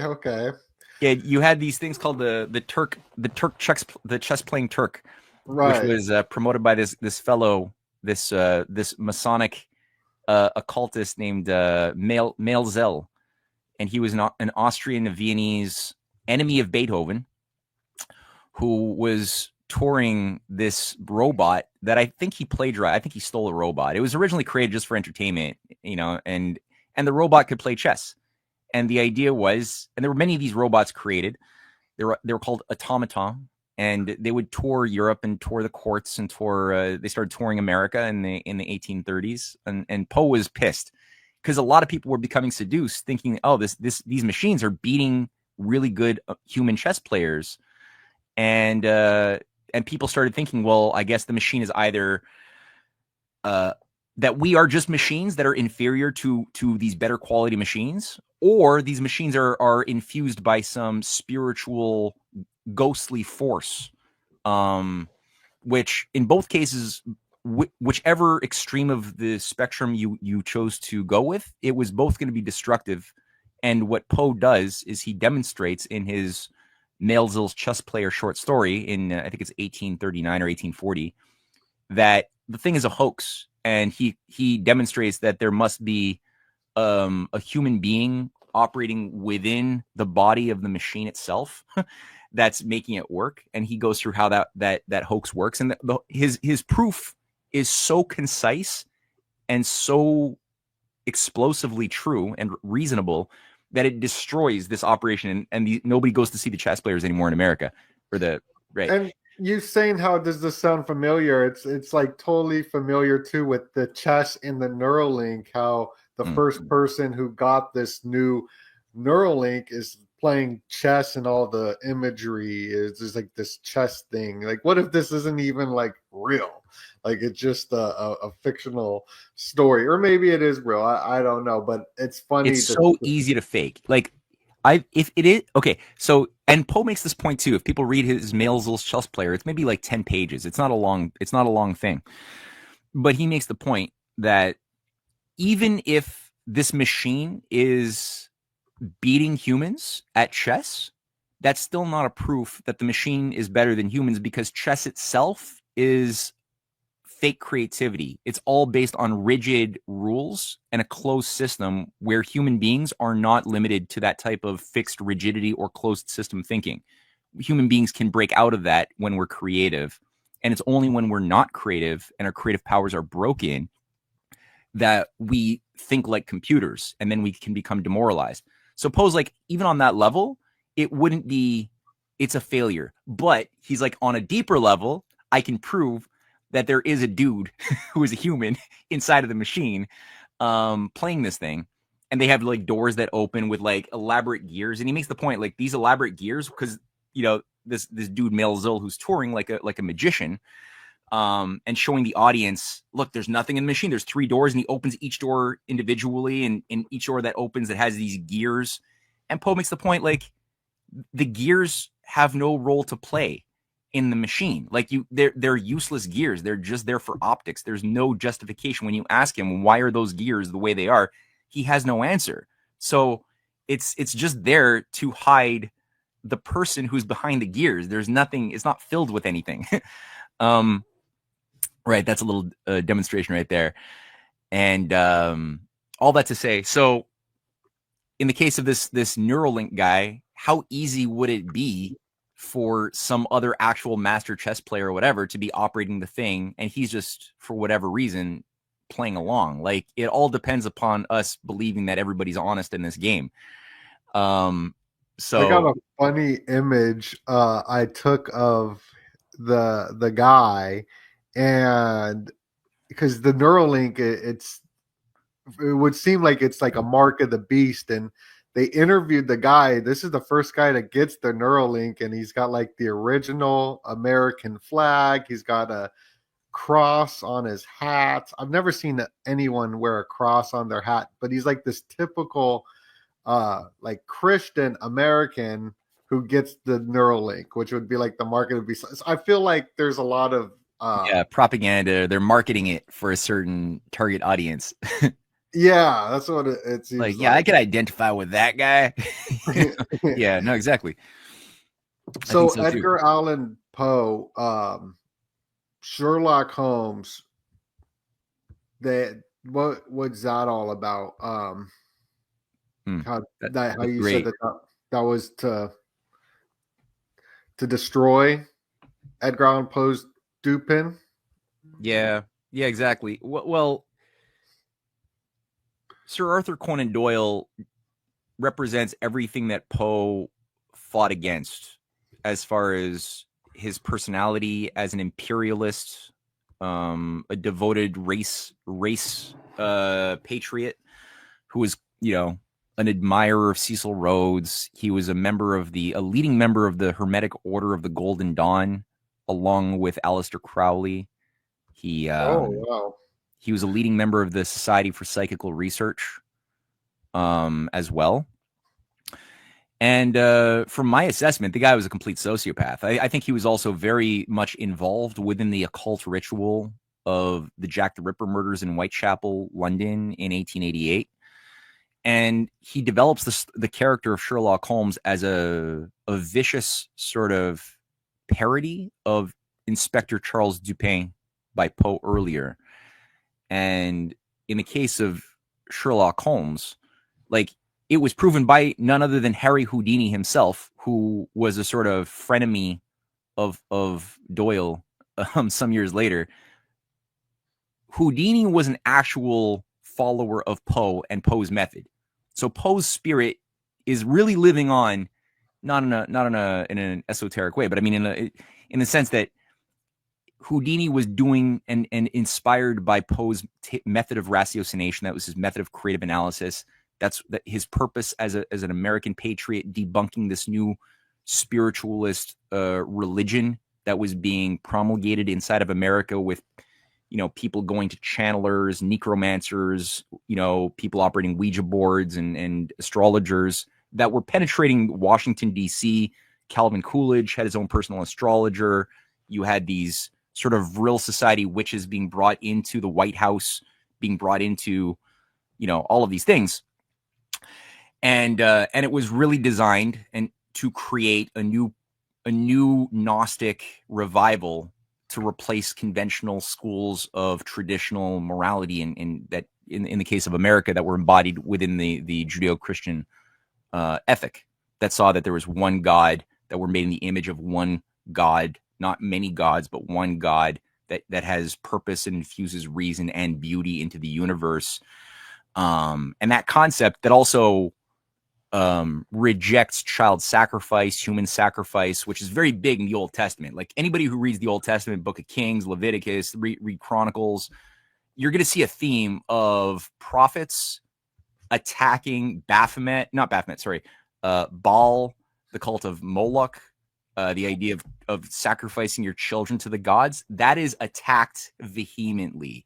It's probably the most effective form of counterattack against the system of human sacrifice ever before. And then it was taken even further with Christianity in the story that, we don't have to sacrifice living things at all, because, you got the new lore that, Jesus was the final sacrifice. We don't have to do any of that anymore. We can move on now to the more mature phase of being human. So that's something that the oligarchy never forgave Jews or Christians for, and they've been really working hard to destroy that. So this is what was being done by Sir Arthur Conan Doyle when he was trying to create this new revival. And this is what Harry Houdini was debunking by demonstrating that it wasn't secret powers that were being wielded by many of these necromancers and mediums. It was, and he was basically saying, look, I could do exactly what they can do, whether it's on the magic tricks or whether it's on channeling, whatever they're doing, I can do it, but I can do it for reasons that are reasonably understandable by everybody. And he showcases how those are. So he's taking you into the sausage factory, showing you how the sausages are made, and bringing everyone in for that journey. And which is why they also had, like they had to kill Poe, they had to kill Houdini. But Houdini was also a big fan of Poe, and he made the point that Doyle plagiarized many of his Sherlock Holmes stories, including his first one, Studies in Scarlet, from Edgar Allan Poe's Purloined Letter by Dupin, which is the story of right. Oh, is he part of the Knights of Malta too? Probably, yeah. They're That's on his Wikipedia. is it really? Yeah. Okay, there you go. Yeah. Well, a lot of these high level guys, the Knights of Malta or the Knights of Saint John, which is the same thing. They tend to be. It's just um, funny. Like that's how I look at. I see the symbols, and I'm like, I'm just on the Conan. His Wikipedia got that. Wow. yeah. So yeah, all that to say, so Poe like he destroyed the just like Houdini did later. Poe did so much to destroy this pagan Gnostic revival that the transcendentalists that were then under the sway of the northern jurisdiction of the Scottish Rite, people like Ralph Waldo Emerson, who's that guy? Thoreau, Henry David Thoreau, were all like members of this movement that was also very closely aligned to the growth of the spiritualist movement of the Fox sisters and the ghost rappings, all these things that were becoming a craze. It grew out of the Second Great Awakening through the state of New York and the burnt over district, where you had all of these religious cults that were just like coming online left and right. The Oneida cults that later on produced the assassin that killed James Garfield.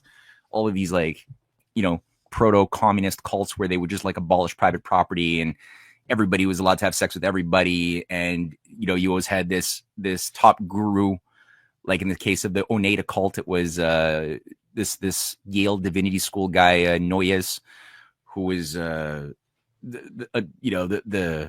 this new Messiah type of character, like a Charles Manson type. So they had these all over America, in Buffalo. They had them in Toronto. They had them everywhere. And some of them were producing, a lot of them were anarchist. I would say most of them were anarchist utopian societies that would produce a lot of anarchist assassins. They had them in Europe as well. They had them in Serbia. They had them all over Russia. That people like Mikhail Bakunin and Prince Kropotkin were overseeing. In America, you had Emma Goldman managing one of these communes that produced the killer of McKinley. In Russia, you had a bunch that produced killers that killed many Russian leaders, including the three czars. Well, two proven, the other one not proven, but I think so. Germany, same. So all that to say, this is what Poe was at war with, and so what I tried to do in that third volume is showcase what this was, what was also the unsolved mystery that Poe tried to solve, but I think he knew that there were things that couldn't be said at that time. It was too hot to go the full distance regarding the murder of Marie Roget, which was the second tale of ratiocination in 1842, which was a woman who he directly knew, who was part of a counterintelligence circle in New York, who dies a ritualistic murder. And that's actually there. Yeah, the thing your mouse is moving over on the cover of my book is the location of her murder in Hoboken, New Jersey, right across the Hudson River. And it was a tourist spot that was known as Sybil's Cave. It was they've since buried a big chunk of the cave, so it used to be lower by like 10 feet lower, and they've rebuilt the entrance in recent years. Yeah, that's it right there. And yeah, you can click on it and go down a little bit. Yeah, that's a drawing of what it looked like back then. Again, tourist spot. It had like an underground creek under the cave that would sell sort of mineral water that would have superpowers. And it was right next to, it was connected to another thing called the Eleusinian fields. These, Oh wow. Yeah. And it was sponsored by the family, this I believe they're a traitorous family, but today they're still very powerful. So there's only so much I could say about them. But it's the Stevens clan. Colonel Stevens III was the overseer of this property. He owned most of Hoboken, New Jersey. And him and his kids, I believe that they're carryover Hellfire Club members, built this thing. And it was a direct homage to the original Sybil's Cave in the Apennine Mountains, which was the fabled location of the 11th Sibyl of the ancient world that was outlined by Aeneas. And you had the the Delphic Sibyl. A Sibyl is basically a channeler, a real witch. That's all it is. It's a channeler, and somebody who goes into a usually psychedelic, high. There's all sorts of different, mushrooms or opiates or there's proto LSD that was abundant in the ancient world, around which you can get a hallucinogenic trip. And so these Sibyls were women who were put into a high. They were induced to mumble a bunch of cryptic messages that were interpreted by a priesthood, and that was then given to kings and generals to go to war or to make peace or whatever. And that tradition carried on even after these cults were outlawed at the Council of Nicaea. They carried on. And so one of the locations that became a central hub in the old world, especially in the medieval times, was the Apennine Mountains in right above Nursia, which is an area in Italy, very close to the coast of Amalfi, actually, which is where you have the source of the Knights of Malta cross. That's the that's the Amalfi symbol or emblem. It's Amalfi that also was sort of for a period of a few centuries, it was one of the rivals of Venice, and it was the owner of the Isle of Capri for a few centuries, and that's sort of the Mithraic hub. That's where Tiberius had his sacred orgies and human sacrifice campaigns, was in the Isle of Capri. That's where today you have like Beyonce and Jay-Z have a big estate there, and they have a lot of underground caverns and stuff in Capri. So I think it's still like a big hub of occultism even now. But yeah, so in Nursia, you have a mountain system where the original Apennine Sibyl had Sibyl's Cave, and due to some earthquakes, it got taken down in the 60s.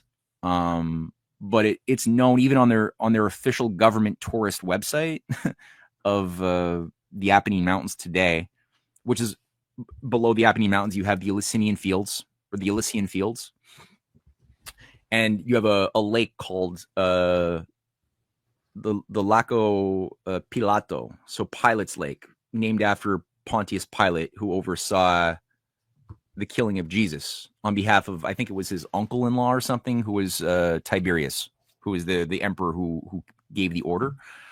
Again, people often just like blame the Jews, but it was actually a top-down decision by the the Helios man god overseer of the cults, Tiberius, who ran his headquarters at the Isle of Capri and had his nephew-in-law Pontius Pilate carry out the order to kill the figure of Jesus at that time, that should receive the majority of the blame in that killing. And anyway, Pontius Pilate, as the story goes, had his body his body was buried at that lake under the Apennine Mountain, the 11th Sibyl in Nursia.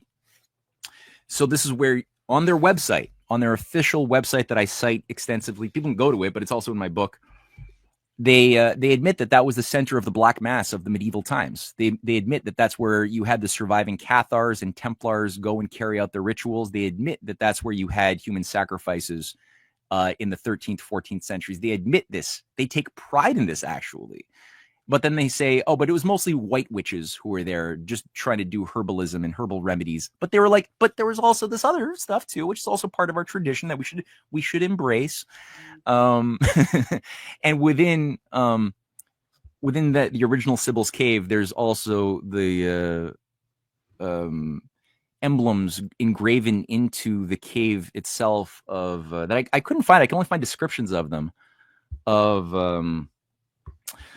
Rosicrucian symbolism, and especially the number, the date of the mythical birth of Christian Rosenkreutz, the fictional creator of the Rosicrucian movement that was given sort of new coloring in the 16th century with the Venetian occult takeover of England.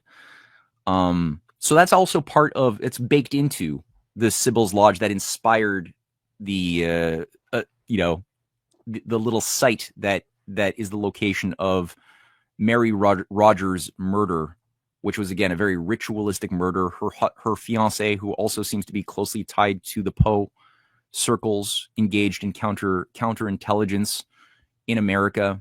Also dies there 2 months later, supposedly suicide, but I really don't believe that that's true at all. Same location. So anyway, this is part of the revenge against the Poe network, and it culminates. So what really caught my attention was that the way the media of New York in the 1840s was covering the murder of Mary Rogers, it was the first mass media blitz height that caused the psychology of all of the American people to become obsessed with mass murderers, with deep, unnecessarily gruesome descriptions of her mutilated corpse. Like, so it really like worked on the culture, the psyche of the people to introduce a morbidity within the population, which I think is a component of how the oligarchy corrupts the minds and morals of a society. And also shapes ideas of what human nature is. What are we capable of? You know, and the serial killer phenomenon is another one where a lot of people have been led to believe that there's this naturally emerging property of being human called serial killers that are just people born genetically with no conscience, that are just naturally narcissistic, that want to just kill for the sake of the pleasure of it for no other reason. And it's like, for all of these cases of serial killers, when you scratch back more critically behind the official narratives of whether it's the Zodiac killer or whether it's Jack the Ripper or whether it's the murders at the Sybil's Cave, there's always this unnatural occult practice behind it that is not an organically emergent phenomenon. It's always tied to intelligence operations that are Son of Sam and all that. Yeah. Even Michael Aquino was, it seems, I'm increasingly persuaded, was a leading organizer of the Zodiac murders in 66, 67. Oh, for sure. I never thought about that, but that makes total sense.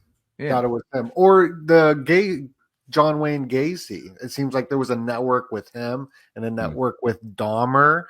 And they kind of show it in the Netflix show, how the police just let him do it. They knew what he was doing, and they just were like, "Go continue," kind of. Oh, and then they have a satanic altar. Well, I mean, like, it doesn't say that's what's going on, but like that's what it seems like. But you know, Netflix is like super woke, so it was kind of just be like the police are terrible, kind of thing. This is so interesting. The whole serial killer thing and the assassin of this Luigi guy that carried out this thing in New York on Jay-Z's birthday, where they light up the Christmas tree over a Promethean statue at Rockefeller Center. I'm sure you've heard that story out here. There was this assassin who killed the CEO of a health insurance thing. Yeah. And people are like worshiping the guy, just like they worship the Charles Manson or whatever it is, or O.J. Simpson. I remember when I was a kid, O.J. Simpson was like the popular court case. There's all the different court cases and trials that just capture. I'm not sure if it's just America, but it captures the mind of America, the television shows. And this is interesting. So was this before or after Jack the Ripper? This is a solid 47 years before Jack the Ripper. So she dies in 1841. 47 years before, like a solid. Because that's the Masonic compass, the 47 Masonic compass. So who knows? Yeah, maybe that. I don't know. Because the Jack the Ripper was like a Masonic like signature and stuff like that. Right. Yeah. No, I mean it's actually, we could show a picture of that. Let me do a little screen share, okay? Because that was what caught my attention with this thing, was that academic researchers talking about Sybil's murder and the media hype around it. Oh, and by the way, one thing I'll just say before I say the next thing is that she was also a case has been very persuasively made that I recapitulated in my books, that she was the last member of the Mathers family. So she was actually a direct blood descendant of Cotton Mather, who was overseeing the crackdown on the witch covens inside of the United States. that was a serious battle of the 1870s, 80s, 90s, and there was a Connecticut branch where her grandfather was Elijah Mather. I think it's Elijah. No, I forget. Is Samuel Mathers, the Order of the Golden Dawn, connected to the Mathers, Cotton Mathers No, at all? Okay, just no, wondering. that's a totally different Mathers branch. No Right. connection there that I know of. But yeah, Samuel McGregor Mathers was super bad. but so all right. So all that to say, they worked really hard at killing off. There's this multi-generational vendetta. Like all of her uncles and aunts were killed, like died weird, mysterious deaths. Her dad died a mysterious death. Phoebe is anyway. There's a whole bunch of things, and her uncles and aunts all didn't have kids when they died early. So very weird. I do think that they did want to, like, it was a family vengeance. It was a vendetta thing. Wow. Let me just do a share screen here. So there's one thing that really, really, really caught my eye is that those academic researchers would say that this was like a precursor to the Jack the Ripper murders, in the sense of like the psychological effect and the media effect, like how the media engaged with the story and how it promulgated it for like 2 years. And it really had a viciously traumatic effect in the psyche of Americans.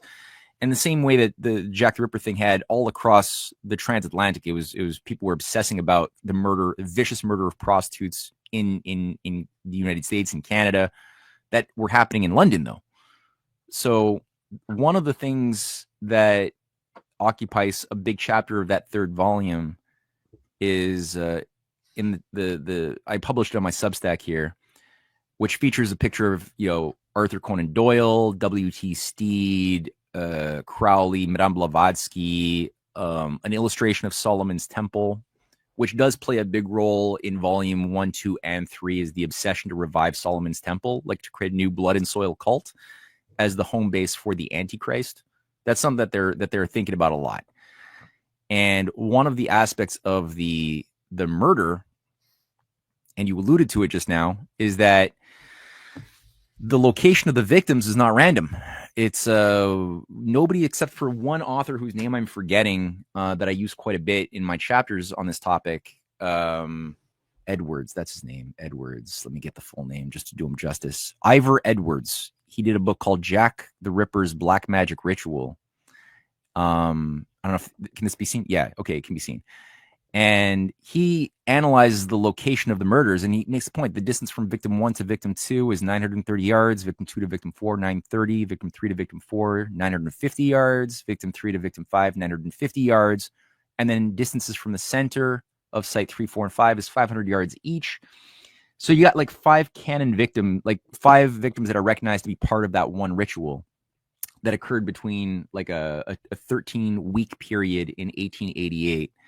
And so you just look at it, the location, as Edwards makes the point, if you look at a map, it's the Vesica Pisces. It's the overlapping of two circles, which does have occult significance. And I go through what that occult significance is as far as the merging of opposites, the infusing. It's known. The word itself, Pisces, is a reference to the fish, the Vesica, the bladder. So one of the references is of the bladder of the fish, representing the age of Pisces, is one interpretation of it. I got a few images here that people can see. It comes up a lot in religious iconography as a womb. Sort of, you can see how this would definitely showcase an imagery of the womb of the divine virgin. That's one aspect of the meaning of it that's infused into certain symbologies. You also have, and there's other images that we see here, often featuring the Virgin Mary. The occultists, however, like the Cistercian grand strategists that shaped the Templars, or the Vril Society SS that wrote the Reichsbank, the Reichsbible, they play with the idea of Mary and the ambiguity of whether it's the virgin or the whore. They play around that the fact that the same name is shared by two women with two very opposite characteristics of the Blessed Mother on the one hand, and the whore the whore of Mary Magdalene on the other, and they play with these opposites in their own rituals very much so. And you have it in other cultures too. It's big time. You see it in Hindu cultures. It's represented in the Kali worship in Shakti Shiva, and you also see this represented in various architecture, like we have in the Vatican at St. Paul's Cathedral, where in the 1530s or 1540s you had the whole cathedral redefined around the obelisk and sort of redesigned by this Neoplatonic occultist designer named, I think his name was Bellini, who was assigned to bring this obelisk from Alexandria into the center of the Vesica. So the obelisk represents sort of the phallic symbol of the penis, right? And the Vesica is the vagina. So they often try to combine them together as far as sex rituals are concerned. You have another one in the 1830s that was done in Washington, D.C. Oh, I don't have it here, but there's one in Washington, D.C. where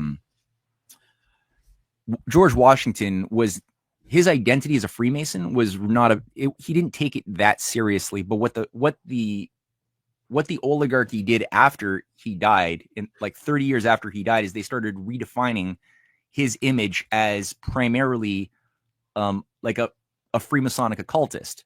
And that was in the 1836 period that they erected the, forgive the pun, the Washington Monument. And everyone was confused because it was like, a national, what do you call it? It was a national competition over who could do an homage, a statue representing George Washington. And nobody expected this weird obelisk to win. Interesting. Right. And they're like, why did we do this? This was a big point of national confusion. So they're trying to redefine America around a primarily Masonic identity after the fact to try to co-opt what they couldn't destroy. So again, the Vesica Pisces concept plays in very much into the Jack the Ripper thing on a number of levels. The major players of it, you could stop the screen share for now, I guess.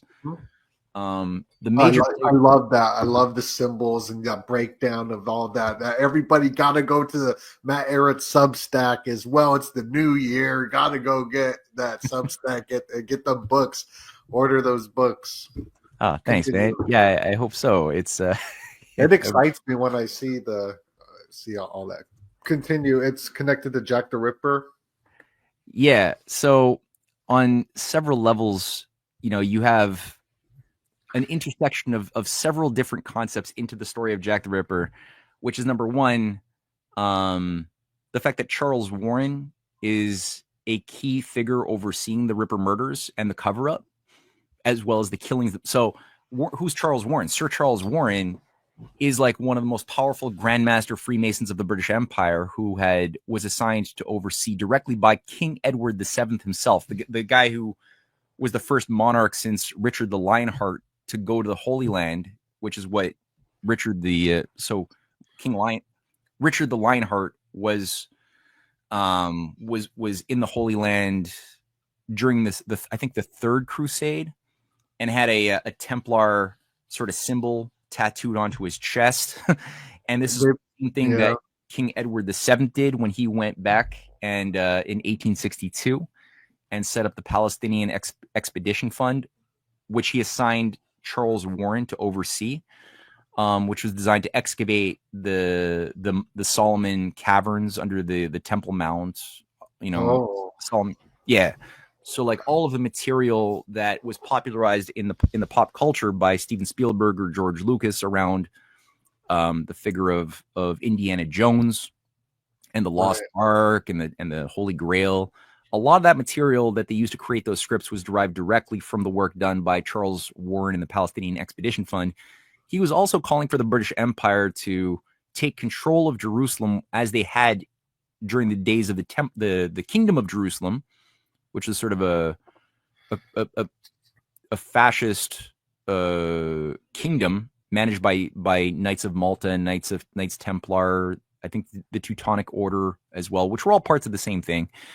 Had different jurisdictions within this thing that oversaw the Crusades of Forever Wars. And so he called for the British Empire to take control of Palestine and to create a movement of sending the Jews back to convince the Jews to go and live in the desert on behalf of the British Empire's interests. And he was obsessed with the idea of rebuilding Solomon's temple. So obsessed. And that's actually his plans that he designed of what are the underground caverns that he published in the 1870s. He did the first Royal Arch Freemasonic ceremony in Solomon's Mines in 1867, and this actually brings in a second figure. So this is all the stuff he's doing before he's sent to become the commissioner of the Metropolitan Police of London, overseeing the Jack the Ripper murders, and then he quits like a day or two before the last murder is finished. He quits for no reason. But he's also working with another guy. He's lifelong friends in Jerusalem, starting in Jerusalem, with an author from the Pall Mall Gazette, who's covering the excavation of Solomon's Temple by the name of Robert Donston Stevenson. And Robert Donston Stevenson, and also Sir Robert Anderson too, who's also the I think he's Chief Constable of Scotland Yard, overseeing the Whitechapel murders. You have William Wynne Westcott, who's the official London coroner, overseeing the murders and making sure that people don't understand the ritual black magic nature of each of the murders and how the organs were removed in a very specific way. How there was evidence of cannibalization of the womb of several of the victims. And is that connected to the bladder? How the vesica? Yeah. Yeah. Yes. Yeah. And so, you're starting to see a theme. Scary stuff. Of high-level occultists, right? So William Wynne Westcott is one of the three co-founders of the Hermetic Order of the Golden Dawn. Sir Robert Anderson is a leading member of the Plymouth Brethren, the esoteric section of the Plymouth Brethren that generates Aleister Crowley.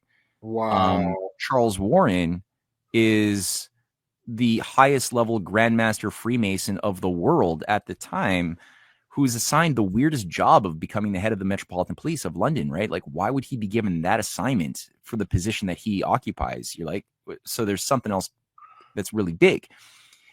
And he's working with this other guy I just mentioned named Robert Donston Stevenson, who ends up playing one of the most important roles in the murder, the Ripper murders. He otherwise goes by the name of Rosalind Donston because he names himself after his pen name. Rosalind is an homage to the Templar Rosalind Chapel. So you say Donston, Donston Stevenson, Donston. Yeah, there you go. Just hit that. That's him. And the Rosalind, yeah, continue. This is so amazing. Yeah, so he's very close to he's a writer for the Pall Mall Gazette, but he's also known as the most adept black magician of Europe, as W.T. Steed has called him that, and he's tied into the esoteric section of Madame Blavatsky's Theosophists on several points of contact, including, the esoteric section was formed in around 1887, and it tied into the Isis Urantia Lodge that the Hermetic Order of the Golden Dawn created, with their movement having been created around the exact same time. And all of the members, including Westcott and McGregor Mathers and another guy who I'm forgetting, of the Golden Dawn, were all members of Blavatsky's Theosophical Esoteric Society. So the Theosophical section the esoteric section is where they were doing like secret practical magic. The exoteric Theosophists were simply doing philosophical writings about creating, a syncretic world religion based upon the outward symbology, which of light and life and goodness, and it sounds all well and good, but those are just for the dumb, uninitiated people. The esoteric section was for the initiated, where they got to see the real story. So they're both very closely connected. Now, Donston Stevenson, he's got a witch coven. He's sort of a wizard with two witches who are both members of Blavatsky's esoteric section. Number one is Mabel Collins, who actually is a channeler, who a high priestess, who at a certain point became an enemy of Blavatsky. But I think it's one of those fake, oppositions. And she wrote several theosophical texts transmitted to her from the Ascended Masters that are still to this very day celebrated in theosophical circles. And the other woman who was another witch with Donston Stevenson was Victoria Kremers, who was had been married to a high-level Russian aristocrat, and I think she was American-born, but she lived her whole life in England, and she was a close associate with Crowley, as was Mabel Collins. And Victoria Kremers went on after this experience to become the personal secretary to Aleister Crowley at the Astrum Argentum Lodge that he set up in 1907 to be one of the venues for his Thelema religion. The other one was the Mysticum, or the Ordo Templi Orientis of the English and American law branches that he was also in charge of. He tried to claim control of all of them at a certain point when Theodore Royce dies. But Victoria Kremers, Mabel Collins, I think Mabel Collins is tied to the Crowley OTO as well. Not I think she is. They run a very strange... here, I'm going to actually just play this thing. I'm going to do a screen share for a second. Okay, so I'm going to open up my other thing. Here it is. No, it's this one. So as soon as the Jack the Ripper murders are over, and Donston Stevenson is set up for the entirety time, right before the murder start and then right after they end, he's based in a hospital in Whitechapel, which is like right here. That's the Whitechapel Hospital in the red circle. So he has direct access to this entire field, and he checks himself in for no good reason. He's just got like ennui, and he's given free reign to like leave and enter on his own time at night. But he couldn't have done this alone. It required both institutional support from the police by Warren and Anderson, but also required collaboration, because these women had to be brought to those locations at a very specific time and a very specific place, which meant that he couldn't just go out and hope to find some woman standing there that he would then kill. She had to have been brought there by collaborators, right? So I think that there were many participants of the Ripper murders, but he was a key figure. And he was a student of this dude named Sir Edward Bulwer-Lytton. He was a personal disciple of Bulwer-Lytton, who was in charge of the Rosicrucian revival in England. And he ran the Rosicrucian Society of Anglia that then gave rise to a variety of sects inside of America. So, yeah, part of why okay, I don't want to get too off topic here, but the thing I'm trying to find, okay, just to show some pictures here. So these are the three key leaders of the Hermetic Order of the Golden Dawn.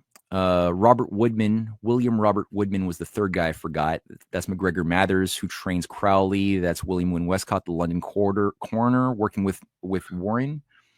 And that's maybe at the top. Yeah, there it is. Okay. And so right after the murders are finished, you have the three, Mabel Collins, Victoria Kremers, and Rosalind Donston, or Robert Donston Stevenson, who set up a company called the Pompadour Cosmetics. They got this strange fixation with cosmetics, and I think it has something to do with babies and abortion, which they're also obsessed with. But anyway, and it's located right here on Baker Street, 17 Upper Baker Street. And if you look at the location, like right above the London Tube, just literally 2 buildings down is the location on Baker Street of Sherlock Holmes's. That's today the Sherlock Holmes Museum, but that's the fictional location for the character of Sherlock Holmes and Watson that Sir Arthur Conan Doyle created. Now, he created this thing. What makes this so interesting for me is that he created this location as the home office for Sherlock Holmes a full 1 year before the Jack the Ripper murders happen. And the fact that the 3 people who would have played a direct role in the Ripper murder ritual itself would set up their business directly at that same location, just like one building separating these two venues is too much of a coincidence to me, and I don't have a full answer for what that means. But what I also know is that Sir Arthur Conan Doyle, who was a surgeon as well, he was a trained surgeon, who had some weird experiences in Africa and in the Arctic, where he even like he had this weird perverse thing where he even let a man die because he wanted to go hunting when he was a surgeon on a ship hunting for seals, and he left a man literally to die. He was a bit of a sick character, and he has a number of points of contact. Not only is he a member of the Hermetic Order of the Golden Dawn himself, along with Crowley and along with William Wynne Westcott, but his teacher, the guy who trains him to be a surgeon in Edinburgh, is the there he is right there. That guy right there on the left is the model used to create the character of Conan Doyle, and his name is Dr. Joseph Bell. And he was hired by the London Metropolitan Police by Sir Charles Warren to track down the Whitechapel killer. So even though Sir Arthur Conan Doyle didn't himself ever write about the Ripper murders, although you think that he would have because it's so compatible with the Sherlock Holmes sort of detective story, he never wrote about it. But his teacher was directly employed to tracking down the killer, that he used to create the character, that the character himself also lived in the location that one of the key killers ended up living and working in with the Pompadour Cosmetics Company. And at the end of the story, like, what seems to be the case is it was participating in an invocation. The murder of prostitutes is a black there's a black magic ritual which Robert Donston wrote about in the Pall Mall Gazette for W.T. Steed. While they were happening, he was writing articles for Steed while he was sitting in the hospital, while he was overseeing the murder of these people. He was writing articles about the black magic underpinnings that would have involved the need to kill and even cannibalize prostitutes specifically, as far as an invocation of demons, in a similar way that Charles Warren believed that Solomon was not the Solomon of the Old Testament, the man who's trying to be good, who's like working on himself as a human being with flaws and trying to be a better person. It's not that Solomon. These guys believe in the Gnostic, Hermetic redefinition of Solomon as a demonologist. And people can read Aleister Crowley's Lower Key of Solomon text, or the Rosicrucian Testament of Solomon that seems to have been a concoction that was written in the 14th or 15th century, which portrays Solomon. I think there's certain books within the Babylonian Talmud as well that sort of showcase this story of Solomon being featured as sort of this necromancer who's given a pentagon ring that gives him power over the Lord of the Flies, the demon hordes Beelzebub, who then work for him as his servants to build the first Solomon temple, which Charles, we could stop the screen share right now. Actually, it's not needed anymore. Wow. Lesser Key of Solomon. There you go. That's a Crowley. It kind of works as a grimoire.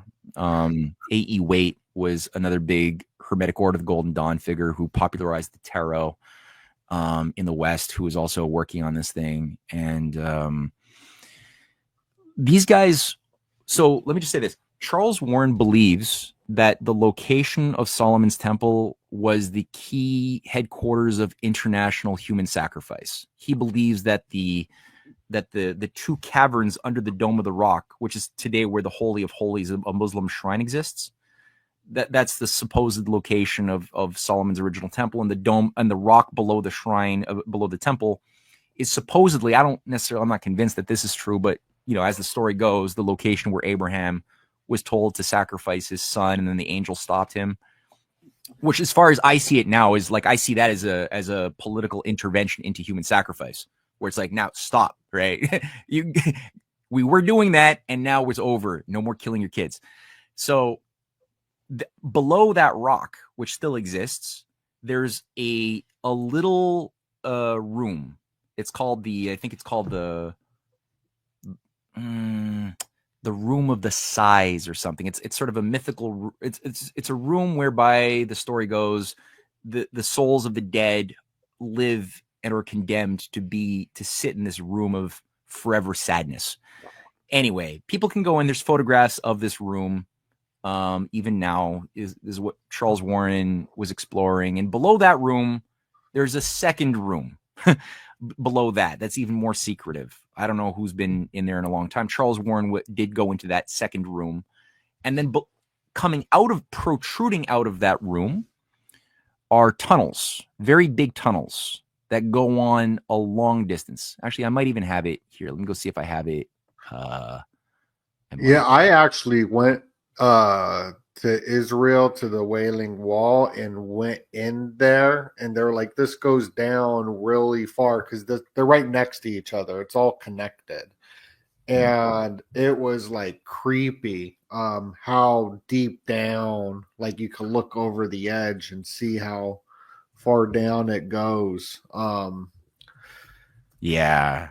And then I also heard that was a fort called like an Antone Fort or something. During the Crusades? I think even before that it wasn't even a temple. It was like a fort, like a Roman fort or something. I'll look for it and send it to you. Okay, I'm gonna show another image here. Okay, I'm gonna do a screen. Can you go back to my screen share? I think it's on your screen. Oh, it is. Okay, all right. So you see this this Dome of the Rock here? I don't see the Dome of the Rock. I see. Okay, let me do a stop.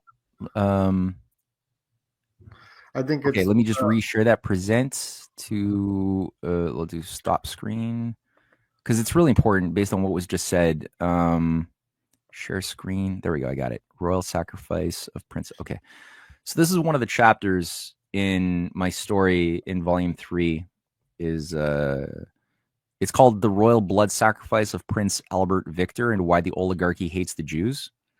And that's the son who would have been king legally, the next in line after king, the guy who becomes King Edward VII, is that dude there. And he's a bit of like a flimsy, flaky character, not in control of his he just wants to have sex with things. He's not a very disciplined character. And what you have there is a picture of an etching featuring a human sacrifice of a child to Moloch, which was sort of like this weird creature that they had shrines in iron or some metal, but I think it was iron.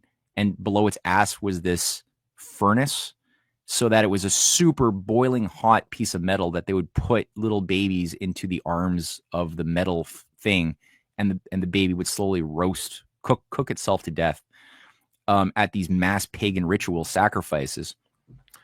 So that was actually part of why I think that his firstborn child, Edward Albert, was like, there's a lot of propaganda in Hollywood, like the movie with Johnny Depp, From Hell, that tries to propose the idea that this guy was Jack the Ripper, because as the story goes, they say, oh, he just fell in love with a London prostitute and wanted to marry her and have babies.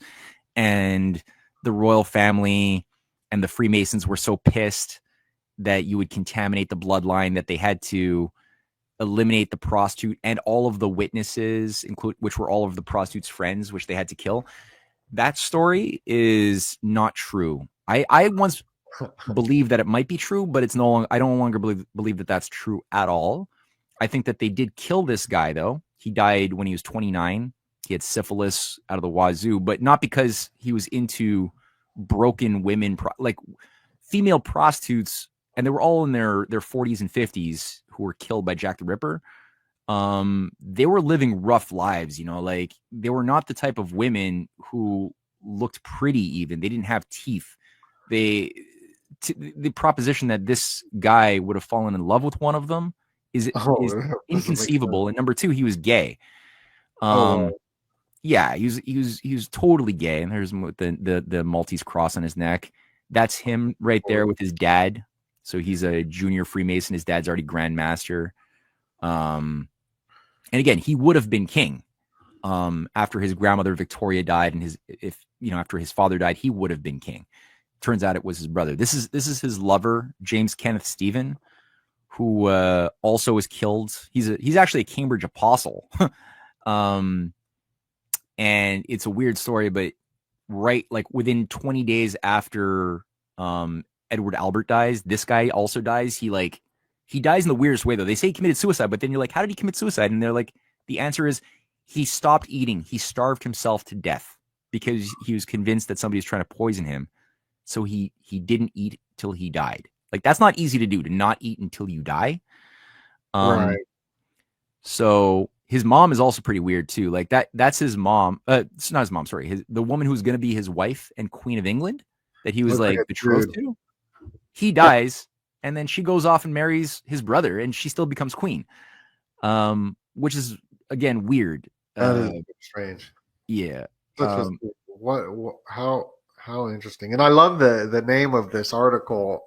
I want to put together a presentation on what a great title. You're great at titles and research and all that. It's I don't know how you find all these pictures.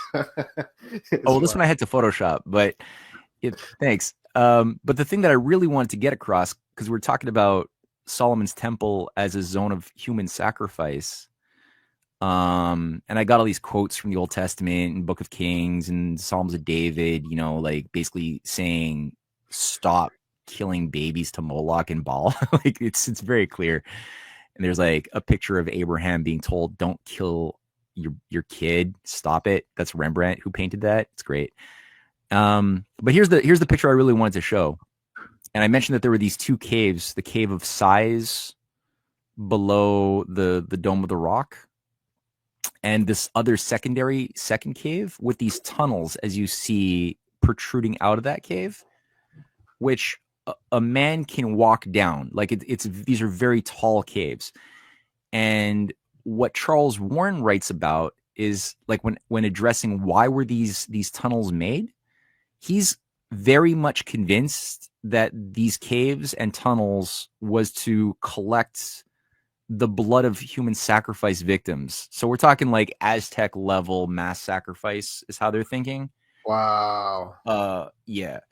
And that all of the blood and residues would be sent down and into the surrounding soil to create, it redefines what blood and soil cults mean, right? That people are spiritually connected to a particular land. Wow. Yeah.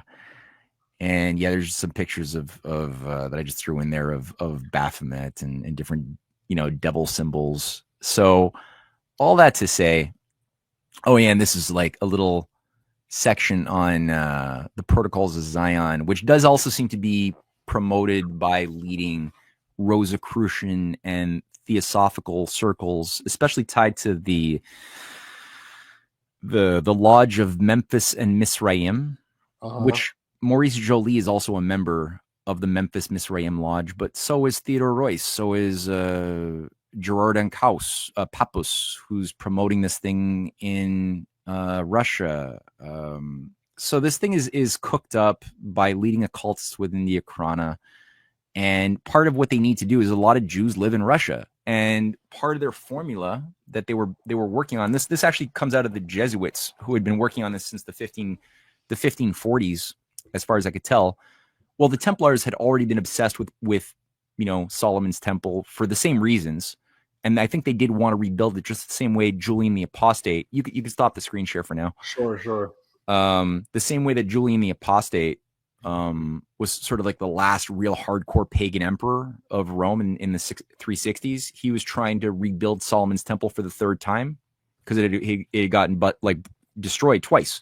So his promise, he's trying to like weaponize the Jews. He made them all sorts of promises to rebuild the temple.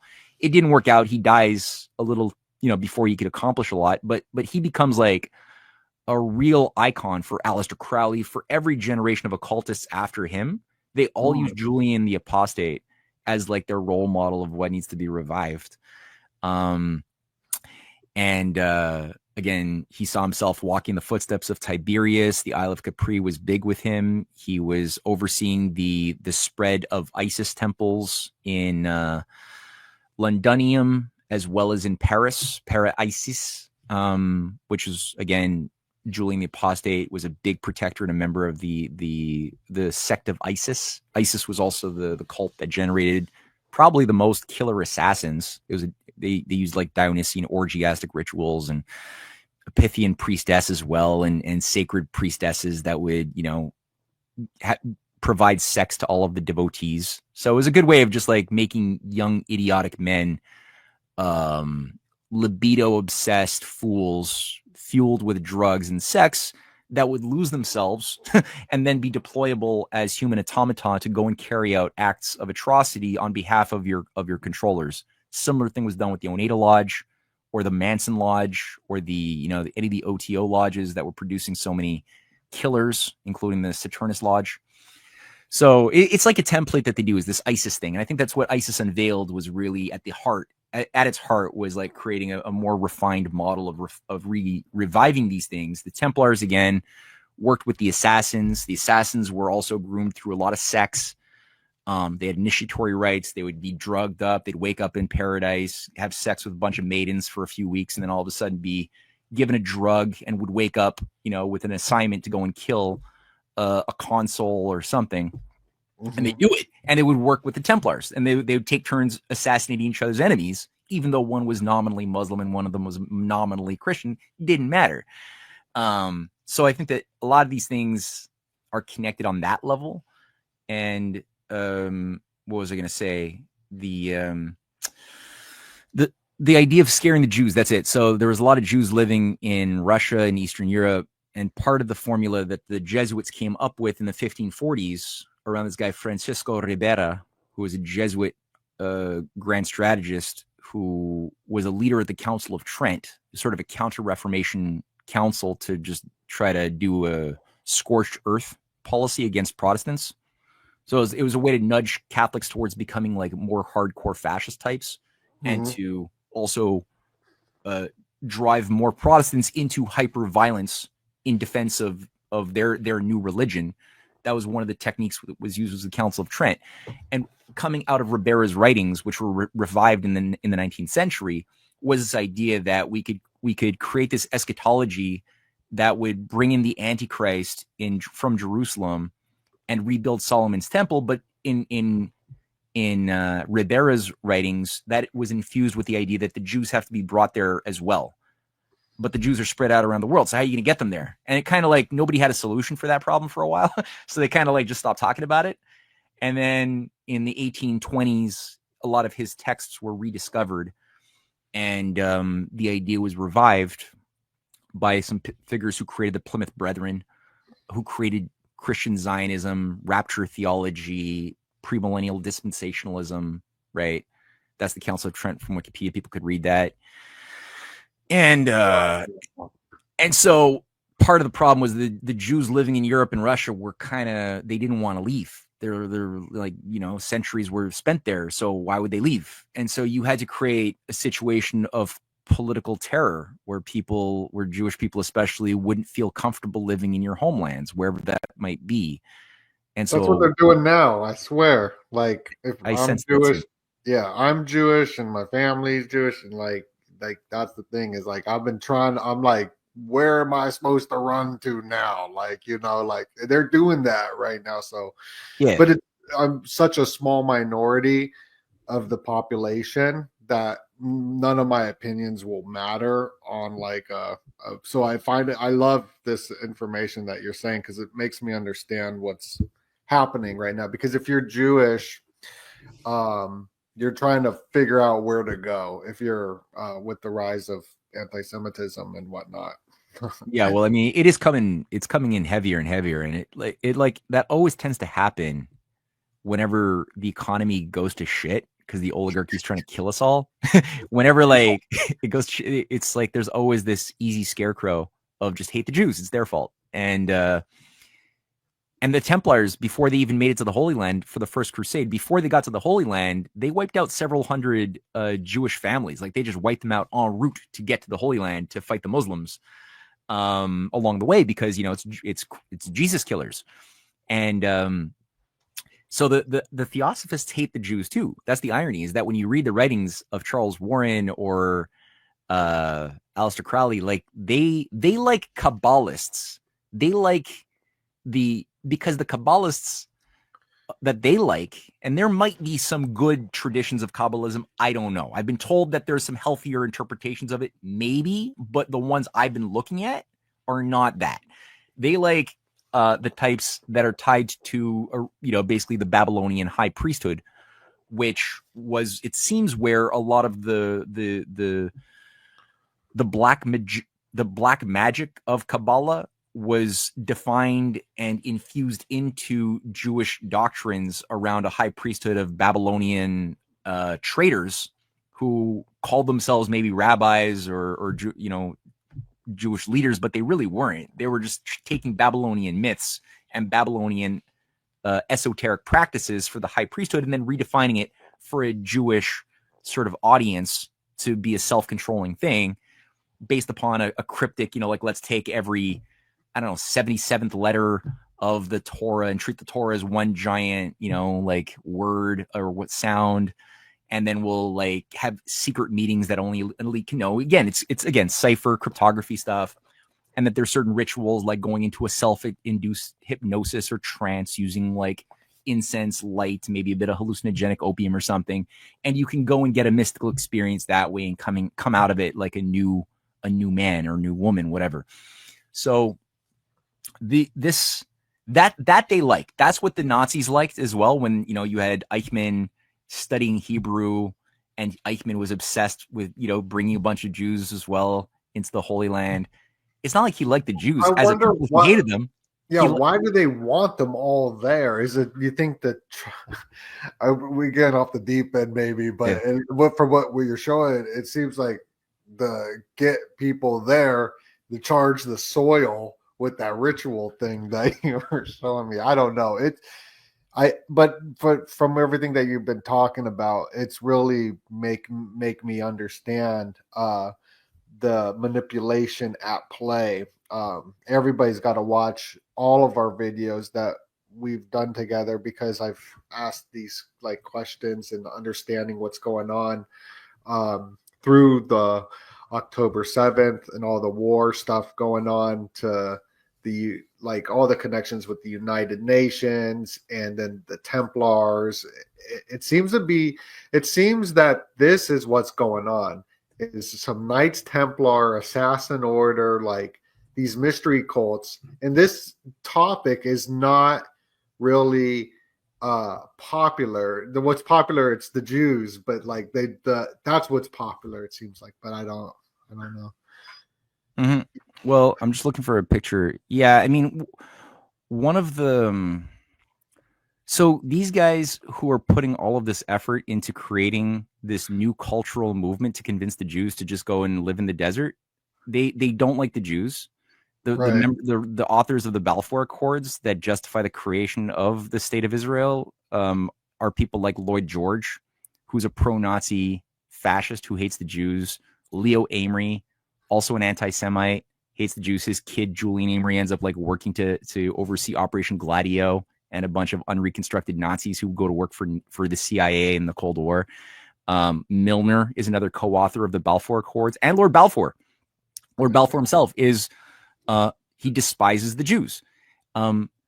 Robert Anderson, who's overseeing Scotland Yard, he hates the Jews, and he's actually putting out the first propaganda in the 1888, 1889 to try to make it seem as though the Jack the Ripper killer was a Jewish butcher or something, which is now being revived, by the way. Even today, they've done like DNA tests on some piece of cloth or whatever, and they're like, oh, it's actually true.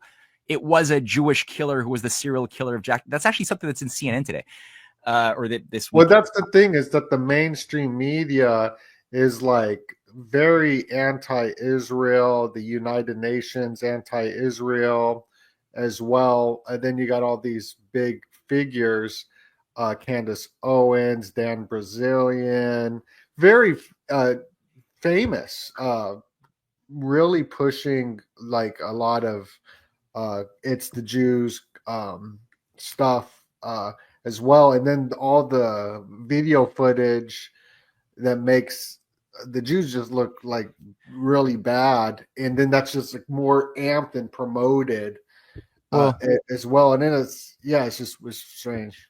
well, here, do a screen share for me again. I got my screen up. Okay, so that's a picture of something that so originally what's his name?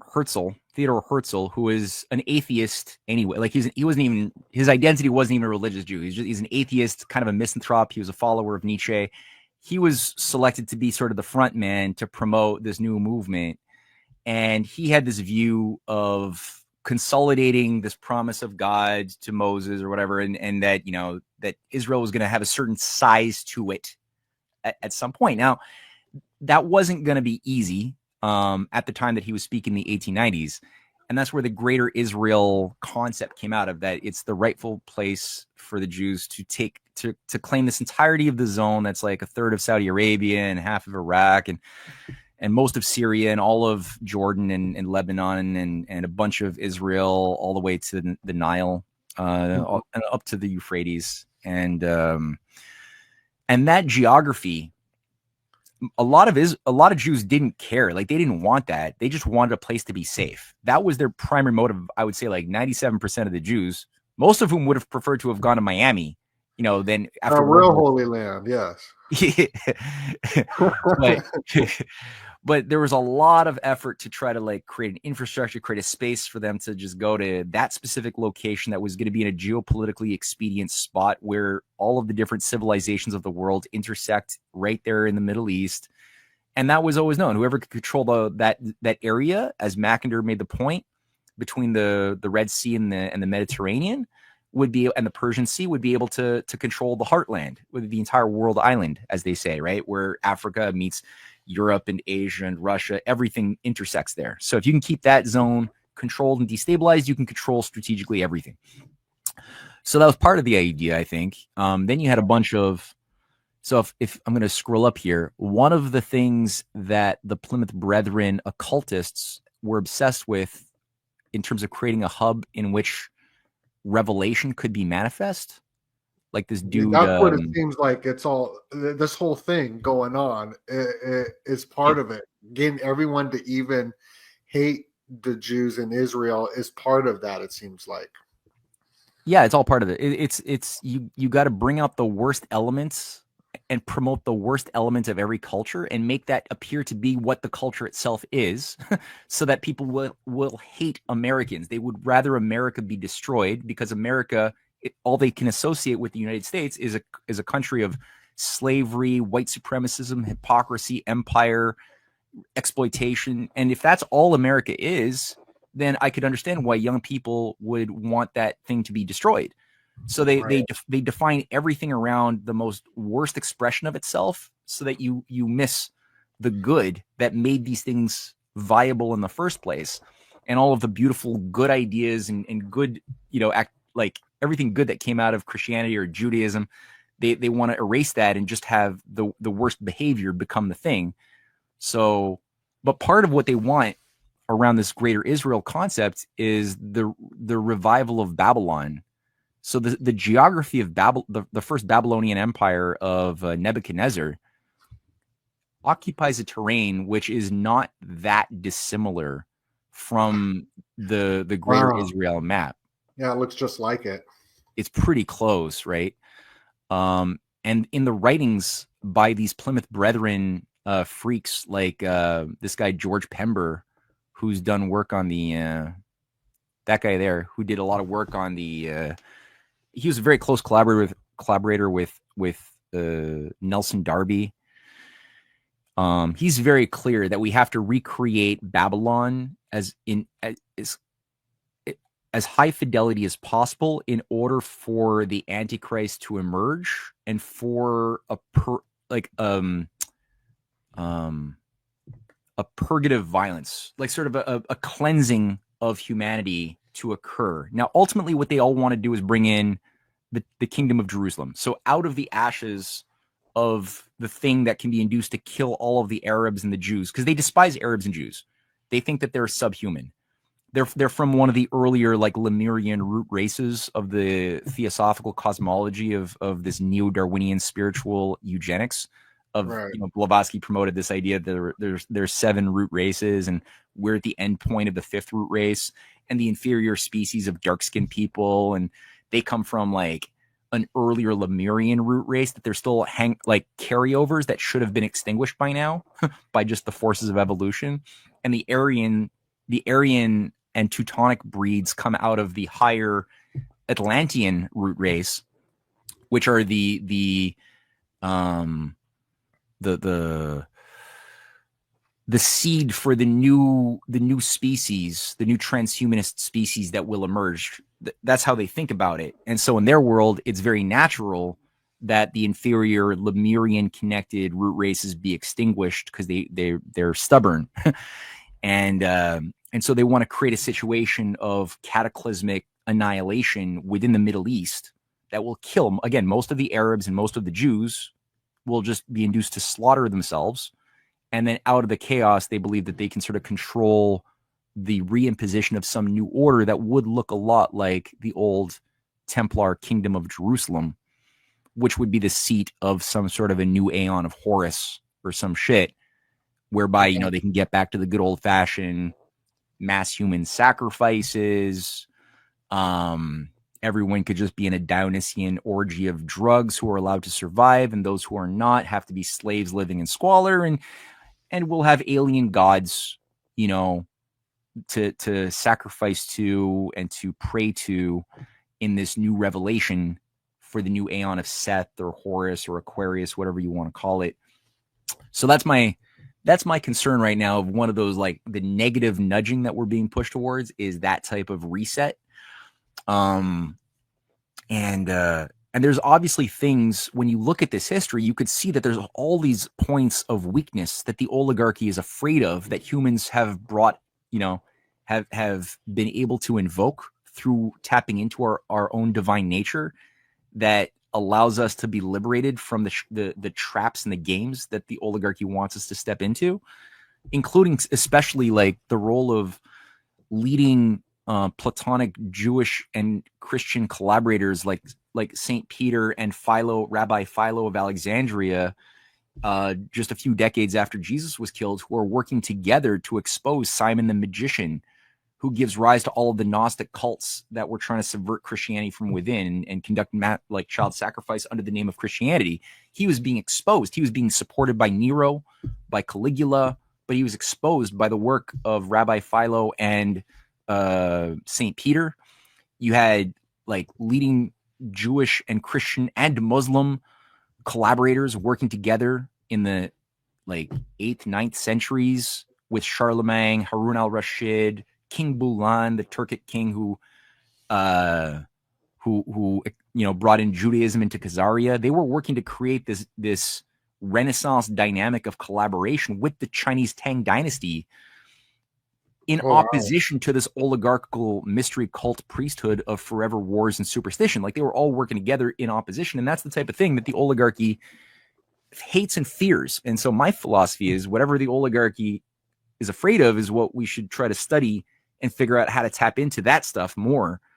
Because that's what they don't want to have happen again today. 100%. Wow. Yeah. That's going to give me a deep dive to go down. I would like to put together a presentation on all that. And though these are topics that we don't hear about. Other topics get pushed by the mainstream, the UFOs, the drones, whatever it is, by the algorithms. But how many people know any of the stuff that you have just brought to the table and done this deep research?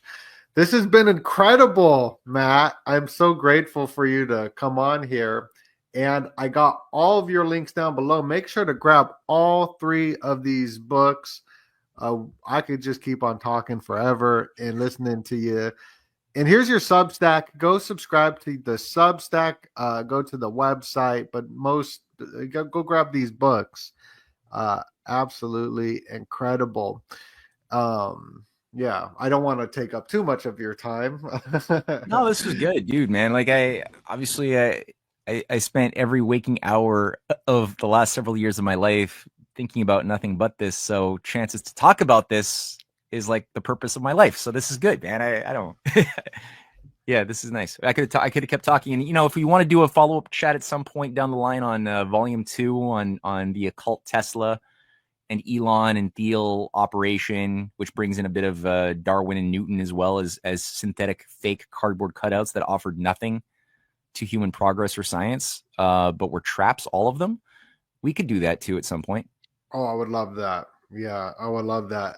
I'm going to edit this video as well. Maybe I won't edit it too much because that's like a full like 2.5 hours, but I definitely want to edit um, a lot of the imagery and go to some of the pictures because I like it. I learn a lot when I edit videos because like you'll talk and then I'll bring up the images and look at it, and then it makes me understand.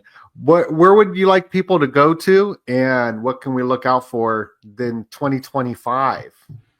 Well, you sold it really well, man. I mean, if people just do what you said to do, then I'll be happy. And I guess in 2025, yeah, we got a lot on our plate, but definitely we want to get a few more episodes of the Hidden Hand Behind UFOs. We've released 3 episodes of that documentary so far. We're going to be taking that story further into the Scientologists, the Falun Gong operations, which is just another Asian version of Scientology tied to demonology and UFOs and stuff, that's designed to destroy China, and just or weaponize a lot of dumb Westerners to support going to war with evil bad China that's somehow working with the bad aliens, but we're with the good aliens. There's a whole weird thing there.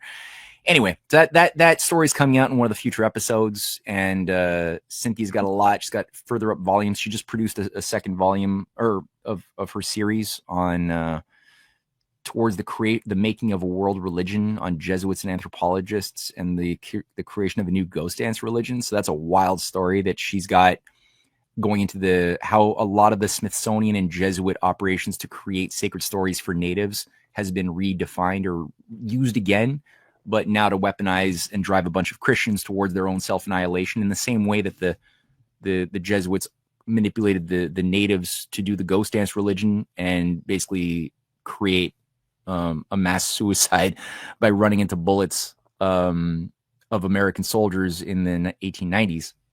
So that's being done again, but now with something that Brett and Eric Weinstein are a part of, to Phoenix the Republic. So yeah, she's done a lot of work on making a video there, making a book. She's going to do more. And yeah, man, we're just going to keep it busy, and hopefully some of these ideas can resonate with the people who need to understand this, and hopefully some people who can influence some policies in a wiser way than what we're seeing so far. So that's yet to be seen. Wow, that's awesome. And is her book, is that being worked on for 2025, or is that out now on That's what you're talking about? The recently Smithsonian? released with her video. So she did a 45-minute video and the book to sort of come out together. That they're both released as well. Okay.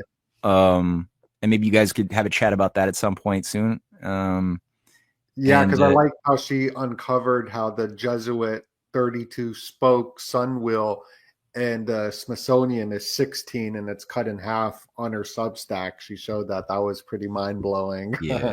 yeah, blew my mind too. I know. No, it's yeah. These creeps are they're everywhere, eh? Like, and it's right in our face. That's what's so frustrating about it, is that they just rub it in the face, and well, again, the method that we use, like we're really trying to use a method where we're starting with what are they afraid of? Like, what is natural law? Like, what is it that happy, integrated humans do when we're operating on that higher natural level, which you can study throughout history? What do we produce as far as scientific discoveries, as far as musical and artistic and architectural innovations? What do we do when we're being good politically? What does that look like? And then when you have enough of a mapping of a lot of the good stuff, then you could sort of see more clearly the points of dark contrast, but not in a totally disempowering way. It demoralizes me for sure to read about disgusting evil a lot, which I probably do too much, and I need to balance it. Just speaking to myself here for the new year, I got to listen to more Beethoven, and I gotta feed the higher stuff a little bit more than I am. But all that to say, what I find is as a warning, I'm just saying this to some of the readers out, or readers and listeners out there, is that you want to give your soul, we're at war. You can't give your soul the food that the oligarchy has cooked up for it, which is like the majority of the things, unfortunately, that are prevalent in our culture that are there for our entertainment are mostly there to bring out the weakest part of ourselves, that we don't need to have more of that when we're going to battle. We got to look for the strongest parts of ourselves that don't exist yet, which means like doing the work of reading Plato's dialogues as far as spiritual weightlifting, reading the Edgar Allan Poe's short stories as that weightlifting, and listening to Mozart and Brahms as far as like just thinking about things that at first are difficult because we're not used to that stuff, but it becomes much more rewarding and enriching in the long run